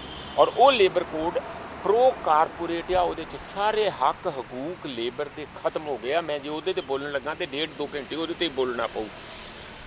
ਜਾਣੀ ਆਪਣਾ ਕੰਮ ਸ਼ੁਰੂ ਕਰਤਾ, ਲੋਕਾਂ ਦੇ ਜਿਹੜੀਆਂ ਲਿਬਰਟੀ ਸੀ, ਲੋਕਾਂ ਦੇ ਰਾਈਟ ਸੀ, ਉਹਨਾਂ ਨੂੰ ਤਬਾਹ ਕਰਤਾ। ਜ਼ਮੀਨਾਂ 'ਤੇ ਕਬਜ਼ਾ ਕਾਰਪੋਰੇਟਾਂ ਦਾ ਕਰਾਉਣ ਦੀ ਕਿਸਾਨਾਂ ਦੇ 'ਤੇ ਸ਼ੁਰੂਆਤ ਹੋ ਗਈ। ਮੈਂ ਇਹ ਕਹਿਣਾ ਚਾਹੁੰਦਾ ਕਿ ਅੱਜ ਫਿਰ ਉਹ ਦੁਬਾਰਾ ਪੋਲਿਟਿਕਸ ਸ਼ੁਰੂ ਹੋ ਗਈ। ਤੁਸੀਂ ਬਿਹਾਰ ਦੀਆਂ ਚੋਣਾਂ ਲੜ ਲਈਆਂ, ਇੱਥੇ ਪੰਜਾਬ ਦੇ ਅੰਦਰ ਵੀ ਚੋਣਾਂ ਕੌਮੀਤਾ ਲੜ ਲਈਆਂ ਇਹਨਾਂ ਨੇ। ਹੁਣੇ ਹੀ ਜਿਹੜੀਆਂ ਕਾਰਪੋਰੇਸ਼ਨ ਦੀਆਂ, ਜਿਨ੍ਹਾਂ ਨੂੰ ਲੋਕਲ ਬਾਡੀ ਚੋਣਾਂ ਕਹਿੰਦੇ ਆ, ਉਹੋ ਹੀ ਜਿਹੜਾ ਚੱਡਾ ਰਾਘਵ ਚੱਡਾ ਆ ਕੇ ਇੱਥੇ ਜਗ੍ਹਾ ਸਾਰੇ ਪੰਜਾਬ 'ਚੋਂ ਨੇ ਕੀ ਕਹਿੰਦੇ ਜਿਹਨੂੰ ਰੋਡ ਸ਼ੋਅ ਕੀਤੇ ਆ। ਉੱਥੋਂ ਉਹ ਆਪਣਾ ਸਰਟੀਫਿਕੇਟ ਲੈ ਕੇ ਆਇਆ ਸੀ। ਅੱਜ ਕੇਜਰੀਵਾਲ ਕਹਿੰਦਾ ਕਿ ਜੇ ਪੰਜਾਬ ਤੋਂ ਲੋਕ ਆਉਣਗੇ ਜਾਂ ਮਹਾਰਾਸ਼ਟਰ ਜਾਂ ਹੋਰ ਨਾ 50 ਸੂਬਿਆਂ ਤੋਂ ਲੋਕ ਆਉਣਗੇ, ਪਹਿਲਾਂ 72 ਘੰਟਿਆਂ ਦੇ ਅੰਦਰ ਵਾਲਾ ਸਰਟੀਫਿਕੇਟ ਦੇ ਕੇ ਦਿੱਲੀ 'ਚ ਵੜਨ। ਯਾਰ ਕੁਛ ਸ਼ਰਮ ਕਰੋ ਤੁਸੀਂ। ਇਹ ਦਿੱਲੀ ਤੁਹਾਡੇ ਆਪਣਾ ਨਹੀਂ ਹੈ, ਦਿੱਲੀ ਸਾਰੇ ਦੇਸ਼ ਦਾ, ਉਹਦੇ 'ਚ ਸਾਡਾ ਵੀ ਆ, ਤੁਹਾਡਾ ਵੀ ਆ, ਸਾਰਿਆਂ ਦਾ। ਦਿੱਲੀ ਜਿਹੜੇ ਤੁਸੀਂ ਰਹਿ ਰਹੇ ਆ, ਇਸ ਦੇਸ਼ ਤੋਂ, ਇਸ ਧਰਤੀ ਤੋਂ ਸਾਰੇ 'ਚੋਂ ਪੈਸਾ ਪੈਦਾ ਕਰਕੇ ਉੱਥੇ ਲੱਗ ਰਿਹਾ ਤੇ ਤੁਸੀਂ ਬਚੇ ਹੋਏ ਆ, ਖਾ ਰਹੇ। ਸਾਡੀ ਐਂਟਰੀ ਤੁਸੀਂ ਇਸ ਕਰਕੇ ਰੋਕਦੇ ਆ ਕਿਉਂਕਿ ਅਸੀਂ ਬਾਹਰਲੇ ਸੂਬਿਆਂ ਤੋਂ ਆਉਂਦੇ। ਹਰਿਆਣੇ 'ਚ ਕਰੋਨਾ ਨਹੀਂ ਹੈ, ਯੂਪੀ 'ਚ ਨੋਇਡਾ 'ਚ ਕਰੋਨਾ ਨਹੀਂ ਹੈ, ਪੰਜਾਬ 'ਚ ਹੀ ਕਰੋਨਾ। ਇਹ ਉਹੋ ਹੀ ਆਰਗੂਮੈਂਟ ਹੈ ਕੌਮੀਤਾ ਕਿ ਪੰਜਾਬ ਦੀ ਪਰਾਲੀ ਦਿੱਲੀ ਨੂੰ ਧੂੰਆਂ ਦਿੰਦੀ ਹੈ, ਜਿਹੜੀ ਕੇਜਰੀਵਾਲ ਕਹਿੰਦਾ ਸੀ, ਤੇ ਹਰਿਆਣੇ ਦੀ ਪਰਾਲੀ ਨਹੀਂ ਦਿੰਦੀ। ਜਾਣੀ ਉਹ ਜਿਹੜਾ ਨੇੜੇ ਗਵਾਂਢ 'ਚ ਬੈਠਾ, ਯੂਪੀ ਦੀ ਪਰਾਲੀ ਉਹਨਾਂ ਨੂੰ ਧੂੰਆਂ ਨਹੀਂ ਦਿੰਦੀ। ਪੰਜਾਬ ਦੀ ਪਰਾਲੀ ਜਿਹੜੀ ਉੱਪਰ ਦੀ ਪਤਾ ਨਹੀਂ ਕਿੱਧਰ ਦੀ ਲੰਘ ਕੇ ਬਿਨਾਂ ਹਰਿਆਣੇ ਤੋਂ ਦਿੱਲੀ 'ਚ ਪਹੁੰਚ ਜਾਂਦੀ। ਇਹ ਬੇਕਰਤੂਤੀਆਂ ਗੱਲਾਂ। ਇਹ ਬਿਲਕੁਲ ਤੇ ਬਿਲਕੁਲ ਕੇਜਰੀਵਾਲ ਦਾ ਇਹ ਕੱਲ੍ਹ ਦਾ ਬਿਆਨ ਮੈਨੂੰ ਬੜਾ ਅਜੀਬ ਲੱਗਾ ਕਿ ਤੁਸੀਂ ਮੋਦੀ ਦੀ ਭਾਸ਼ਾ ਕਿਉਂ ਬੋਲਦੇ ਆ, ਕਿਉਂ ਤੁਸੀਂ ਮੋਦੀ ਦੀ ਜਿਹੜਾ ਰਾਈਟ ਹੈਂਡ ਬਣ ਕੇ ਲੋਕਾਂ ਦੇ ਸਾਹਮਣੇ ਪੇਸ਼ ਹੁੰਦੇ ਆ। ਉਹ ਇੰਝ ਕਹਿੰਦਾ ਉਂਝ ਅੱਗੇ ਕਰੀ ਜਾਂਦਾ। ਇੱਥੇ ਦੇ ਕੈਪਟਨ ਅਮਰਿੰਦਰ ਨੇ ਵੀ ਕਿਹੜੀ ਗੱਲ ਕੀਤੀ ਹੈ? ਤੁਸੀਂ ਚੋਣਾਂ ਲੜ ਕੇ ਹੁਣ ਜਿੱਤ ਲਿਆ, ਬਹਿ ਗਿਆ, ਕਬਜ਼ੇ ਹੋ ਗਏ ਤੁਹਾਡੇ ਸਾਰੇ, ਹੁਣ ਲੋਕ ਨਾ ਰੈਲੀਆਂ ਕਰਨ ਕਿਉਂਕਿ ਕਿਸਾਨ ਮਹਾਂ ਪੰਚਾਇਤਾਂ ਕਰ ਰਹੇ ਆ। ਬੜਾ ਸਾਫ਼ ਹੈਗਾ, ਕਿਸਾਨਾਂ ਨੇ ਮੂਵਮੈਂਟ ਫੈਲਣੀ ਸ਼ੁਰੂ ਹੋ ਗਈ ਹੈ। ਤੇ ਉਸ ਗੱਲ ਨੂੰ, ਮੂਵਮੈਂਟ ਨੂੰ ਹੁਣ ਖਤਮ ਕਰਨ ਲਈ ਭੈ ਦੀ ਰਾਜਨੀਤੀ ਫਿਰ ਸ਼ੁਰੂ ਕਰਤੀ। ਡਰਾ ਦਿਓ, ਇੰਨਾ ਰੌਲਾ ਪਾ ਦਿਓ, ਇੰਨਾ ਪੁਲਿਸ ਨੂੰ ਇੰਸਟਰਕਸ਼ਨਾਂ ਦੇ ਦਿਓ ਕਿ ਜਿਹੜਾ ਵੀ ਮੂੰਹ ਜਿਹੜਾ ਕੋਈ ਰੁਮਾਲ ਖੋਲ ਕੇ ਫਿਰਦਾ ਉਹਦੇ ਮਾਰੋ 4 ਡੰਡੇ। ਅੱਗੇ ਵੀ ਡੰਡ ਬੈਠ ਕੇ ਕਢਾਉਂਦੇ ਸੜਕਾਂ ਤੇ ਮਜ਼ਦੂਰਾਂ ਤੋਂ। ਇਸ ਕਿਸਮ ਦਾ ਭੈ ਦੀ ਰਾਜਨੀਤੀ ਹੁਣ ਦੁਬਾਰਾ ਫਿਰ ਸ਼ੁਰੂ ਕਰਨ ਵਾਲੇ ਆ। ਮੇਰਾ ਖਿਆਲ ਲੋਕਾਂ ਨੂੰ ਇਹਦੇ ਬਾਰੇ ਸੋਚਣਾ ਚਾਹੀਦਾ, ਸੀਰੀਅਸਲੀ ਸੋਚਣਾ ਚਾਹੀਦਾ, ਸਾਇੰਟਿਸਟਾਂ ਨੂੰ ਵੀ ਅੱਗੇ ਆਉਣਾ ਚਾਹੀਦਾ। ਮੇਰੀ ਜਿਹੜੀ ਸਾਇੰਟਿਸਟਾਂ ਨਾਲ ਕੌਮੀ ਦਾ ਗੱਲ ਹੋਈ ਆ, ਉਹ ਕਹਿੰਦੇ ਆ ਕਿ ਇਹਦੇ 'ਚ ਡਰਨ ਵਾਲੀ ਕੋਈ ਗੱਲ ਨਹੀਂ, ਉਹੋ ਹੀ ਫਲੂ ਆ ਜਿਵੇਂ ਬਾਕੀ ਦੇ ਫਲੂ ਹੁੰਦੇ ਆ। ਬਾਡੀ ਨੂੰ ਤੁਸੀਂ ਤਕੜੇ ਰੱਖੋ, ਸਰੀਰ ਨੂੰ, ਲੋਕਾਂ ਨੂੰ ਖਾਣ ਨੂੰ ਦਿਓ, ਲੋਕਾਂ ਦੀ ਸਿਹਤ ਠੀਕ ਹੋਵੇ, ਤੁਹਾਡੇ ਹਸਪਤਾਲ ਠੀਕ ਹੋਣ। ਕਰੋਨਾ ਵੀ ਤੁਰੇ ਫਿਰਦੇ, ਇਹਨਾਂ ਨੇ ਇੱਥੇ ਰਹਿਣਾ। ਔਰ ਇਹ ਗਰੰਟੀ ਹੈ ਕਿ ਇਹ ਕਰੋਨਾ ਜਿਹੜਾ ਕੋਵਿਡ-19 ਹੈ ਜੀ, ਅਲਟੀਮੇਟਲੀ ਇੱਕ ਬੰਦਾ ਵੀ ਇਸ ਧਰਤੀ 'ਤੇ ਨਹੀਂ ਬਚੂਗਾ ਜਿਹਦੇ ਘਰ ਇੱਕ ਵਾਰੀ ਇਹ ਵਿਜ਼ਿਟ ਨਹੀਂ ਕਰੂਗਾ। ਤੁਸੀਂ ਰੋਕ ਨਹੀਂ ਸਕਦੇ। ਉਹ ਕੋਈ ਇਹੋ ਜਿਹਾ ਕੋਈ ਸੱਪ ਥੋੜ੍ਹੀ ਹੈ ਕਿ ਜਿਹਨੂੰ ਤੁਸੀਂ ਸੱਪ ਸਲੂਟੀ ਆ ਜਾਂ ਕੋਈ ਸ਼ੇਰ ਆ ਜਿਹਨੂੰ ਰੋਕ ਲੋਗੇ। ਉਹ ਕਰੋਨਾ ਹਵਾ 'ਚ ਤੁਰੀ ਫਿਰਦੀ ਹੈ, ਯਾਨੀ ਕਿਸੇ ਨਾ ਕਿਸੇ ਰੂਪ 'ਚ ਅਸੀਂ ਇਨ ਟੱਚ ਆਵਾਂਗੇ। ਉਹਦੀ ਇੱਕੋ ਗਰੰਟੀ ਹੈ ਜੇ ਕਰੋਨਾ ਨੂੰ ਡਰਾਉਣ ਧਮਕਾਉਣ ਅਤੇ ਲੋਕਾਂ ਨੂੰ ਘਰੋਂ ਘਰੀ ਵਾੜ ਕੇ ਅਰਥ ਵਿਵਸਥਾ ਦੀ ਤਬਾਹੀ ਕਰਨ ਦੀ ਜਗ੍ਹਾ ਔਰ ਲੋਕਾਂ ਦੀਆਂ ਸਿਵਲ ਲਿਬਰਟੀਜ਼ ਜਾਂ ਜਿੱਥੇ ਲੋਕ ਮੁਜ਼ਾਹਰੇ ਕਰ ਰਹੇ ਆ, ਰੈਲੀਆਂ ਕਰ ਰਹੇ, ਜਿਹੜੀਆਂ ਤਾਂ ਤੁਸੀਂ ਕਰਨੀਆਂ ਉਹ ਤਾਂ ਕਰ ਲਓ। ਲੀਡਰ ਜਿਹੜੇ ਕਰਨੀਆਂ ਕਰ ਲੈਣ। ਉਹ ਜਾ ਕੇ ਵੈਸਟ ਬੰਗਾਲ 'ਚ ਕਰੀ ਜਾਂਦਾ। ਵੈਸਟ ਬੰਗਾਲ 'ਚ ਕਰੋਨਾ ਨਹੀਂ ਹੈ, ਉੱਥੇ ਕੋਈ ਖਾਸ ਹਵਾ ਚੱਲਦੀ ਆ ਅਲੱਗ। ਉੱਥੋਂ ਹਵਾ, ਉੱਥੇ ਚੀਨ ਦਾ ਰਾਜ ਹੈ ਕਿ ਉੱਥੇ ਕੋਈ ਕਰੋਨਾ ਨਹੀਂ ਹੈਗਾ। ਉੱਥੇ ਵੀ ਤਾਂ ਇੰਡੀਆ ਦਾ ਰਾਜ ਹੀ ਹੈ। ਅਤੇ ਕੌਮੀ ਦਾ ਇਹ ਪਖੰਡ ਆ ਇਹਨਾਂ ਦਾ। ਇਹ ਹਥਿਆਰ ਬਣਾ ਲਿਆ ਕਰੋਨਾ ਨੂੰ, ਲੋਕਾਂ ਦੀਆਂ ਰੈਲੀਆਂ ਅਤੇ ਉਹਨਾਂ ਨੂੰ ਖਦੇੜਨ ਦਾ, ਉਹਨਾਂ ਦੇ ਰਾਜਨੀਤਿਕ ਹੱਕਾਂ ਨੂੰ ਕੁਚਲਣ ਦਾ। ਇਹਦੇ ਬਾਰੇ ਵੀ ਸੋਚਣਾ ਚਾਹੀਦਾ। ਔਰ ਮੇਰੀ ਇਸ ਫੀਲਿੰਗ ਹੈ ਕਿ ਲੋਕਾਂ ਦੀ ਸਿਹਤ ਠੀਕ ਰੱਖੋ, ਅਰਥ ਜਿਹੜੀ ਹੈ ਹਸਪਤਾਲ ਠੀਕ ਰੱਖੋ, ਸਕੂਲ ਠੀਕ ਰੱਖੋ, ਲੋਕਾਂ ਦੀ ਐਜੂਕੇਸ਼ਨ ਠੀਕ ਰੱਖੋ। ਸਵਾਲ ਹੀ ਨਹੀਂ 20 ਕਰੋਨਾ ਆ ਜਾਣ, ਕੋਈ ਕਿਸੇ ਕਿਸਮ ਨੂੰ ਨਹੀਂ ਹੋਊਗਾ। ਹਾਂ, ਜਿਹੜੇ ਬੇਸਿਕ WHO ਕਹਿੰਦੀ ਆ ਕਿ ਮੂੰਹ ਨੂੰ ਰੱਖੋ, ਹੱਥ ਧੋ ਕੇ ਰੱਖੋ, ਕਰੀ ਚੱਲੋ, ਉਹਦੇ 'ਚ ਕੋਈ ਤੁਹਾਨੂੰ ਰੋਕਦਾ ਨਹੀਂ। ਪਰ ਅੰਦਰ ਵਾੜ ਕੇ ਤੁਸੀਂ ਲੋਕਾਂ ਨੂੰ ਤਬਾਹ ਅਤੇ ਜਾਨੀ ਇਹ ਕਹੋ ਕਿ ਕਿਸੇ ਨੂੰ ਮਿਲ ਨਹੀਂ ਦੇਣਾ। ਇੱਕ ਲਾਸਟ ਗੱਲ ਮੈਂ ਕਹੂੰਗਾ, ਇਹ ਕਿਹੜੇ ਸਾਇੰਟਿਸਟ ਨੇ ਕਿਹਾ ਕਿ ਹਾਲ ਦੇ ਅੰਦਰ ਜੋ ਕੈਪਟਨ ਅਮਰਿੰਦਰ ਕਹਿੰਦਾ ਕਿ ਤੁਸੀਂ 100 ਬੰਦੇ ਅਸੈਂਬਲ ਹੋ ਸਕਦੇ ਆ ਅਤੇ ਬਾਹਰ ਤੁਸੀਂ ਵੱਧ ਤੋਂ ਵੱਧ 200 ਬੰਦੇ ਅਸੈਂਬਲ ਹੋ ਸਕਦੇ ਆ ਓਪਨ ਰੈਲੀ ਦੇ ਵਿੱਚ। ਇਹ ਕਿੱਥੇ, ਕਿਹਨੇ ਦੱਸਿਆ ਵੀ 2000 ਕਿਉਂ ਨਹੀਂ ਜਾਂ 50 ਕਿਉਂ ਨਹੀਂ, ਜਾਂ ਜਿਹੜਾ ਹਾਲ ਦੇ ਅੰਦਰ ਆ ਉਹ 5 ਕਿਉਂ ਨਹੀਂ, ਜਿਵੇਂ ਦਫਾ 44 ਲਾਉਂਦੇ ਆ ਤੁਸੀਂ, 100 ਕਿਉਂ? ਐਵੇਂ ਜਿਹਦੇ ਦਿਮਾਗ 'ਚ ਹਰ ਬੰਦਾ ਸਾਇੰਟਿਸਟ ਬਣਿਆ। ਜਾਣੀ ਹੁਣ ਕੈਪਟਨ ਅਮਰਿੰਦਰ ਸਿੰਘ ਦੀ ਇਹ ਦਾਦਾਗਿਰੀ ਚੱਲਦੀ ਹੈ, ਇੱਥੇ ਕੋਈ ਡਿਕਟੇਟਰਸ਼ਿਪ ਆ? ਕਿਸੇ ਸਾਇੰਟਿਸਟ ਦੀ ਸਲਾਹ ਲਓ ਕੀ ਹੋਣਾ ਚਾਹੀਦਾ। ਕੁਛ ਨਹੀਂ, ਬਸ ਆਪਣੇ ਆਪ ਨੂੰ ਲੋਕਾਂ ਨੂੰ ਤੰਗ ਕਰਨਾ, ਲੋਕਾਂ ਦੇ ਜਿਹੜੇ ਮੂੰਹ ਬੰਦ ਕਰਨੇ ਆ ਔਰ ਉਹਨਾਂ ਦੇ ਉੱਤੇ ਕੋਈ ਡੰਡਾ ਮਾਰ ਕੇ ਸਰਕਾਰ ਚਲਾਉਣੀ ਆ। ਜਿਵੇਂ ਇਹ ਕਾਨੂੰਨ ਸਾਰੇ ਆਏ ਆ ਔਰ ਜਿਹਦੇ ਵਿਰੁੱਧ ਇੰਨੇ ਲੱਖਾਂ ਦੀ ਗਿਣਤੀ 'ਚ ਇੰਨੇ ਦੁੱਖ ਤਕਲੀਫ ਦੇ ਵਿੱਚ ਕਿਸਾਨ ਅਤੇ ਜਨਤਾ ਸਾਰੀ ਨੌਜਵਾਨ ਲੜ ਰਹੀ ਹੈ, ਇਹ ਕੰਮ ਚੱਲੀ ਜਾਣਾ। ਇਸ ਕਰਕੇ ਕਰੋਨਾ ਦਾ ਜਿਹੜਾ ਭੈ ਇੰਨਾ ਪੈਦਾ ਕਰਤਾ, ਮੈਨੂੰ ਲੱਗਦਾ ਕਿ ਇਹਦੇ 'ਚ ਰਾਜਨੀਤੀ ਜ਼ਿਆਦਾ ਔਰ ਅਸਲ 'ਚ ਬਿਮਾਰੀ ਜਿਹੜੀ ਆ ਉਹ ਧਰਾਤਲ 'ਤੇ ਘੱਟ ਹੈ। ਬਿਲਕੁਲ ਪ੍ਰੋਫੈਸਰ ਸਾਹਿਬ, ਸਾਡੇ ਪ੍ਰਧਾਨ ਮੰਤਰੀ ਨਰਿੰਦਰ ਮੋਦੀ ਵੈਸੇ ਤਾਂ ਅਕਸਰ ਚਰਚਾਵਾਂ 'ਚ ਰਹਿੰਦੇ ਹੀ ਨੇ, ਚਾਹੇ ਸਾਡੀ ਮੌਜੂਦਾ ਸਰਕਾਰ ਹੈ, ਜਿਹੋ ਜਿਹੇ ਫੈਸਲੇ ਉਹਨਾਂ ਵੱਲੋਂ ਲਏ ਗਏ ਨੇ ਕਾਫੀ ਚਰਚਾ ਵਿੱਚ ਨੇ। ਪਰ ਜੇ ਹੁਣ ਅਸੀਂ ਗੱਲ ਕਰ ਲਈ ਕਿ ਇੱਕ ਸਟੇਡੀਅਮ ਦਾ ਨਾਮ ਬਦਲ ਕੇ ਪ੍ਰਧਾਨ ਮੰਤਰੀ ਨਰਿੰਦਰ ਮੋਦੀ ਦੇ ਨਾਮ ਉੱਤੇ ਰੱਖ ਦਿੱਤਾ ਗਿਆ, ਇਸ ਦੇ ਕਾਫੀ ਚਰਚੇ ਚੱਲ ਰਹੇ ਨੇ। ਦੇਖੋ, ਮੋਦੀ ਜੀ ਨੇ 108 ਗੇੜੇ ਮਾਰੇ ਆ, ਤਕਰੀਬਨ 2500 ਕਰੋੜ ਰੁਪਈਆ ਦੇਸ਼ ਦਾ ਖਰਚ ਕੇ, ਕਿੱਥੇ 60 ਕੰਟਰੀਆਂ 'ਚ। ਉਹ ਦੱਸਣੇ ਗਏ ਕਿ ਦੇਖੋ ਮੈਨੂੰ ਨਵੀਂ ਸੱਤਾ ਆਈ ਆ ਅਤੇ ਮੇਰੇ ਵਰਗਾ ਵੱਡਾ ਕੋਈ ਲੀਡਰ ਨਹੀਂ। ਉਹਨੂੰ ਇਹ ਨਹੀਂ ਸਮਝ ਆਉਂਦੀ, ਟਰੰਪ ਐਡੇ ਵੱਡੇ ਪਾਵਰਫੁਲ ਕੰਟਰੀ ਦਾ ਬੰਦਾ, ਉਹ ਆਪਣਾ ਨਾਮ ਖਾਮ ਨਹੀਂ ਬਣਾ ਸਕਿਆ। ਤੂੰ ਵੀ ਤੇਰੀ ਬਦਕਿਸਮਤੀ ਯਾਰੀ ਉਹਦੇ ਨਾਲ ਲਾਈ, ਭੈੜੇ ਯਾਰ ਮੇਰੀ ਫੱਤੋ ਦੇ, ਜਿਹੜਾ ਆਪ ਆਪਣੇ ਆਪ ਨੂੰ ਨਹੀਂ ਸੰਭਾਲ ਸਕਿਆ, ਉਹਦੇ ਨਾਲ ਤੂੰ ਯਾਰੀ ਲਾਈ। ਤਾਂ ਮੈਂ ਇਹ ਕਹਿੰਦਾ ਇਸ ਤਰੀਕੇ ਨਾਲ ਇਹਨਾਂ ਦੇ ਮਨ ਵਿੱਚ ਆ ਕਿ ਮੈਂ ਸਾਰੀ ਦੁਨੀਆ 'ਤੇ ਛਾ ਜਾਂ। ਜਿਹੜਾ ਇੱਕ ਤਾਨਾਸ਼ਾਹ ਮਾਈਂਡ ਦਾ ਮਾਈਂਡ ਸੈੱਟ ਹੁੰਦਾ, ਉਹਨੂੰ ਕੋਈ ਪਰਵਾਹ ਨਹੀਂ ਦੁਨੀਆ 'ਚ ਕੀ ਹੋ ਰਿਹਾ। ਉਹ ਆਪਣੀ ਸੱਤਾ ਦਾ, ਬਾਜੂ ਬਲ ਦਾ, ਅਤੇ ਉਹ ਇੱਕ ਦੁਨੀਆ ਦੇ ਉੱਤੇ ਪ੍ਰਵੇਲ ਕਰਨ ਦਾ ਸੁਪਨਾ ਉਹਨਾਂ ਦਾ ਬੜਾ, ਉਹਨਾਂ 'ਤੇ ਭਾਰੀ ਹੁੰਦਾ। ਦਿਨ ਰਾਤ ਸਕੀਮਾਂ ਇਹੋ ਚੱਲਦੀਆਂ। ਕਹਿੰਦੇ ਤੇ ਲੋਕ ਭਲਾਈ ਹੈ, ਬਿਲਕੁਲ ਕੋਈ ਲੋਕ ਭਲਾਈ ਦਾ ਨਹੀਂ। ਆਪਣੀ ਸੱਤਾ ਦੇ ਉੱਤੇ ਵੱਡੇ ਪੱਧਰ 'ਤੇ ਕਾਬਜ਼ ਹੋ ਕੇ ਲੋਕਾਂ 'ਚ ਕਿਵੇਂ ਦਿਖਣਾ, ਸਾਰੀ ਦੁਨੀਆ 'ਤੇ ਛਾਉਣਾ ਕਿਵੇਂ ਆ। ਇੰਨੇ ਚੱਕਰਾਂ ਦੇ ਬਾਵਜੂਦ ਇਹਨਾਂ ਨੂੰ ਕਿਸੇ ਨੇ ਘਾਹ ਨਹੀਂ ਪਾਇਆ। ਹੁਣ ਕੀ ਹੈ, ਥੱਲਿਓਂ ਜ਼ਮੀਨ ਖਿਸਕ ਰਹੀ ਹੈ। ਮੋਦੀ ਨੂੰ ਇਹ ਸਮਝ ਪੈ ਗਈ ਹੈ ਕਿ ਮੇਰਾ ਰਾਜ ਹੁਣੇ ਬਹੁਤੀ ਦੇਰ ਚੱਲਣਾ ਨਹੀਂ। ਲੋਕ ਜਿਸ ਵੱਡੇ ਪੱਧਰ 'ਤੇ ਜਗ੍ਹਾ ਰੋਸ ਅਤੇ ਵਿਰੋਧਤਾ ਕਰ ਰਹੇ ਆ, ਇਹ ਫੱਟੀ ਪੁੱਚਣ ਵਾਲੀ ਆ। ਹੋ ਸਕਦਾ 2024 ਵੀ ਨਾ ਆਏ। ਇਹ ਤਾਂ ਕਹਿੰਦੇ ਸੀ 2050 ਤੱਕ ਰਾਜ ਕਰਾਂਗੇ, 24 ਤੱਕ ਪਹੁੰਚਣਾ ਬਹੁਤ ਮੁਸ਼ਕਿਲ ਹੈ। ਉਹਦੇ ਬਹੁਤ ਕਾਰਨ ਹੈ, ਕਿਤੇ ਅਲੱਗ ਡਿਸਕਸ ਕਰ ਲਾਂਗੇ। ਜੇ ਇਹ ਗੱਲ ਹੈ ਤਾਂ ਉਹਨੇ ਸੋਚਿਆ ਵੀ ਲੋਕਾਂ ਨੇ ਜਿਹੋ ਜਿਹਾ ਨਾਮ ਖਾਮ ਹੈਗਾ ਆ, ਜਿੱਡਾ ਕੁ ਵੱਡਾ ਇਹਨਾਂ ਦਾ ਉੱਚਾ ਨਾਮ ਹੈਗਾ, ਵੀ ਲੋਕਾਂ ਨੇ ਕੱਲ੍ਹ ਨੂੰ ਹੋਵੇ ਨਾ ਅਤੇ ਕੋਈ ਸਾਨੂੰ ਉੱਥੇ ਸਾਡੇ ਨਾਂ 'ਤੇ ਕੁਛ ਬਚੇ ਹੀ ਨਾ। ਅਤੇ ਮੇਰਾ ਖਿਆਲ ਹੈ ਕਿ ਜੇ ਇਹਨਾਂ ਨੇ 1,32,000 ਅਕਮੋਡੇਸ਼ਨ ਵਾਲਾ, ਸੀਟਾਂ ਵਾਲਾ। ਮੋਟੇਰਾ ਜਿਹੜਾ ਅਹਿਮਦਾਬਾਦ ਦੇ ਨੇੜੇ, ਉੱਥੇ ਅਹਿਮਦਾਬਾਦ 'ਚ ਹੀ ਕਿਹਾ ਜਾਂਦਾ ਆ, ਸਟੇਡੀਅਮ ਹੈਗਾ ਉਹ 63 ਏਕੜ ਦੇ ਵਿੱਚ ਹੈ, ਬਹੁਤ ਵੱਡਾ ਸਟੇਡੀਅਮ ਹੈਗਾ ਔਰ 800 ਕਰੋੜ ਉਹਨੂੰ ਬਣਾਉਣ ਦੇ ਵਿੱਚ ਰੁਪਈਆ ਲੱਗਾ। ਤੇ ਇਹਨਾਂ ਨੇ ਕਿਹਾ ਕਿ ਹੁਣ ਜਾਂਦਿਆਂ ਜਾਂਦਿਆਂ ਮੈਂ ਇਹ ਕੰਮ ਸ਼ੁਰੂ ਕਰਦਾ। ਇਹ ਸ਼ੁਰੂਆਤ ਆ ਬਾਈ ਦਾ ਵੇ, ਇਹ ਨਹੀਂ ਕਿ ਇੱਕ ਤੋਂ ਬਾਅਦ ਇਹ ਬੰਦ ਹੋ ਜਾਣਗੇ। ਉਹ ਹੋਰਨਾਂ 'ਤੇ ਵੀ ਆਪਣੇ ਨਾਂ ਲਾਉਣਗੇ, ਕਿਤੇ ਬੁੱਤ ਲਾਉਣਗੇ, ਕਿਤੇ ਕੁਛ ਪਾਰਕਾਂ ਬਣਾਉਣਗੇ, ਕੁਛ ਨਾ ਕੁਛ ਇਹੋ ਜਿਹਾ ਕੰਮ ਚੱਲਦਾ। ਇਹ ਵੀ ਹੋ ਸਕਦਾ ਲਾਲ ਕਿਲ੍ਹੇ 'ਚ ਆਪਣੇ ਨਾਂ ਦੇ ਉੱਤੇ ਕੋਈ ਲਾਈਟ ਐਂਡ ਸਾਊਂਡ ਪ੍ਰੋਗਰਾਮ ਸ਼ੁਰੂ ਕਰ ਦੇਣ, ਕਿਉਂਕਿ ਜਿਹੜੇ ਇਹ ਪਖੰਡੀ ਬੰਦੇ ਹੁੰਦੇ ਆ ਨਾ, ਗਪੌੜੀ ਜੁਮਲੇਬਾਜ਼, ਇਹਨਾਂ ਤੋਂ ਕੁਛ ਵੀ ਤੁਸੀਂ ਉਮੀਦ ਕਰ ਸਕਦੇ ਆ। ਇਹ ਜਿੰਦਾ ਚੀਜ਼ ਹੈ, ਜਾਣੀ ਲੋਕ ਆਪਣੇ ਨਾਂ ਨੂੰ ਜਾਂ ਜਿਹੜੀਆਂ ਸਰਕਾਰਾਂ ਆਉਣ ਵਾਲੇ ਸਮੇਂ 'ਚ ਮਰਨ ਤੋਂ ਬਾਅਦ ਲਾਉਂਦੀਆਂ ਹੁੰਦੀਆਂ ਵੀ ਚਲੋ ਠੀਕ ਹੈ ਜੀ, ਸਾਡੀ ਉਹਨਾਂ ਨੇ ਦੇਸ਼ ਦੇ ਪ੍ਰਧਾਨ ਮੰਤਰੀ ਸੀ, ਸੇਵਾ ਕੀਤੀ, ਸ਼ਾਸਤਰੀ ਦੇ ਨਾਂ 'ਤੇ, ਨਹਿਰੂ ਦੇ ਨਾਂ 'ਤੇ, ਇੰਦਰਾ ਗਾਂਧੀ ਦੇ ਨਾਂ 'ਤੇ। ਇਹ ਜਿੰਦਾ ਹੀ ਸ਼ਹੀਦ ਬਣੀ ਜਾਂਦੇ ਆ। ਉੱਥੇ ਆਪਣਾ ਨਾਂ ਲਿਖਾ ਲਿਆ। ਜਗ੍ਹਾ ਜਗ੍ਹਾ ਜਿਹੜੀ ਆ ਵਿਰੋਧਤਾ ਹੋ ਰਹੀ ਆ, ਬੜਾ ਰੋਸ਼ ਹੋ ਰਿਹਾ ਆ ਕਿ ਇਹ ਕੀ ਕੀਤਾ। ਵੀ ਉਹ ਚਾਹੁੰਦੇ, ਉਹਨਾਂ ਦੇ ਮਨ 'ਚ ਇਹ ਹੈ ਕਿ ਸਭ ਤੋਂ ਵੱਡਾ ਦੁਨੀਆ ਦਾ ਸਟੇਡੀਅਮ ਹੈ, ਦੁਨੀਆ ਦਾ ਸਭ ਤੋਂ ਵੱਡਾ ਸਟੇਡੀਅਮ ਹੈ, ਕਿਉਂਕਿ ਸਭ ਤੋਂ ਵੱਡਾ, ਸਭ ਤੋਂ ਉੱਚਾ, ਸਭ ਤੋਂ ਟਾਲੈਸਟ ਲੀਡਰ ਆਪਣੇ ਆਪ ਨੂੰ ਪ੍ਰੂਵ ਕਰਨਾ ਚਾਹੁੰਦੇ ਸੀ। ਉਹ ਨਹੀਂ ਹੋ ਗਿਆ, ਤਾਂ ਸਭ ਤੋਂ ਵੱਡਾ ਸਟੇਡੀਅਮ ਦੇ ਸਾਹਮਣੇ ਆਪਣਾ ਬੋਰਡ ਹੀ ਲਾ ਲਓ। ਮੇਰੀ ਸਲਾਹ ਮੋਦੀ ਜੀ ਨੂੰ ਇਹ ਹੈ ਕਿ ਤੁਸੀਂ 182 ਮੀਟਰ ਉੱਚਾ ਅੱਗੇ ਸਰਦਾਰ ਪਟੇਲ ਦਾ ਸਟੈਚੂ ਬਣਾਇਆ, ਉਹਦਾ ਨਾਂ ਹਟਾ ਦਿੱਤਾ। ਇਹ ਪਹਿਲਾਂ ਸਰਦਾਰ ਪਟੇਲ ਦੇ ਨਾਂ 'ਤੇ ਸੀ ਜਿਹਦਾ 182 ਮੀਟਰ ਉੱਚਾ ਸਟੈਚੂ ਆਫ ਯੂਨਿਟੀ ਬਣਿਆ। ਹੁਣ ਤੁਸੀਂ ਉਹਦੀ ਜਗ੍ਹਾ ਆਪਣਾ ਲਵਾ ਲਿਆ। ਹੁਣ ਇੱਕ ਕੰਮ ਹੋਰ ਲੱਗਦੇ ਹੱਥ ਕਰੇ ਹੀ ਲਓ। ਜੇ ਪਟੇਲ ਦਾ ਨਾਂ ਹਟਾਤਾ ਉੱਥੋਂ ਸਟੇਡੀਅਮ ਤੋਂ, ਤੇ ਤੁਸੀਂ ਇੰਜ ਕਰੋ ਕਿ ਆਪਣਾ 185 ਜਾਂ 90 ਮੀਟਰ ਉੱਚਾ ਉੱਥੇ ਸਟੈਚੂ ਵੀ ਲਵਾ ਲਓ।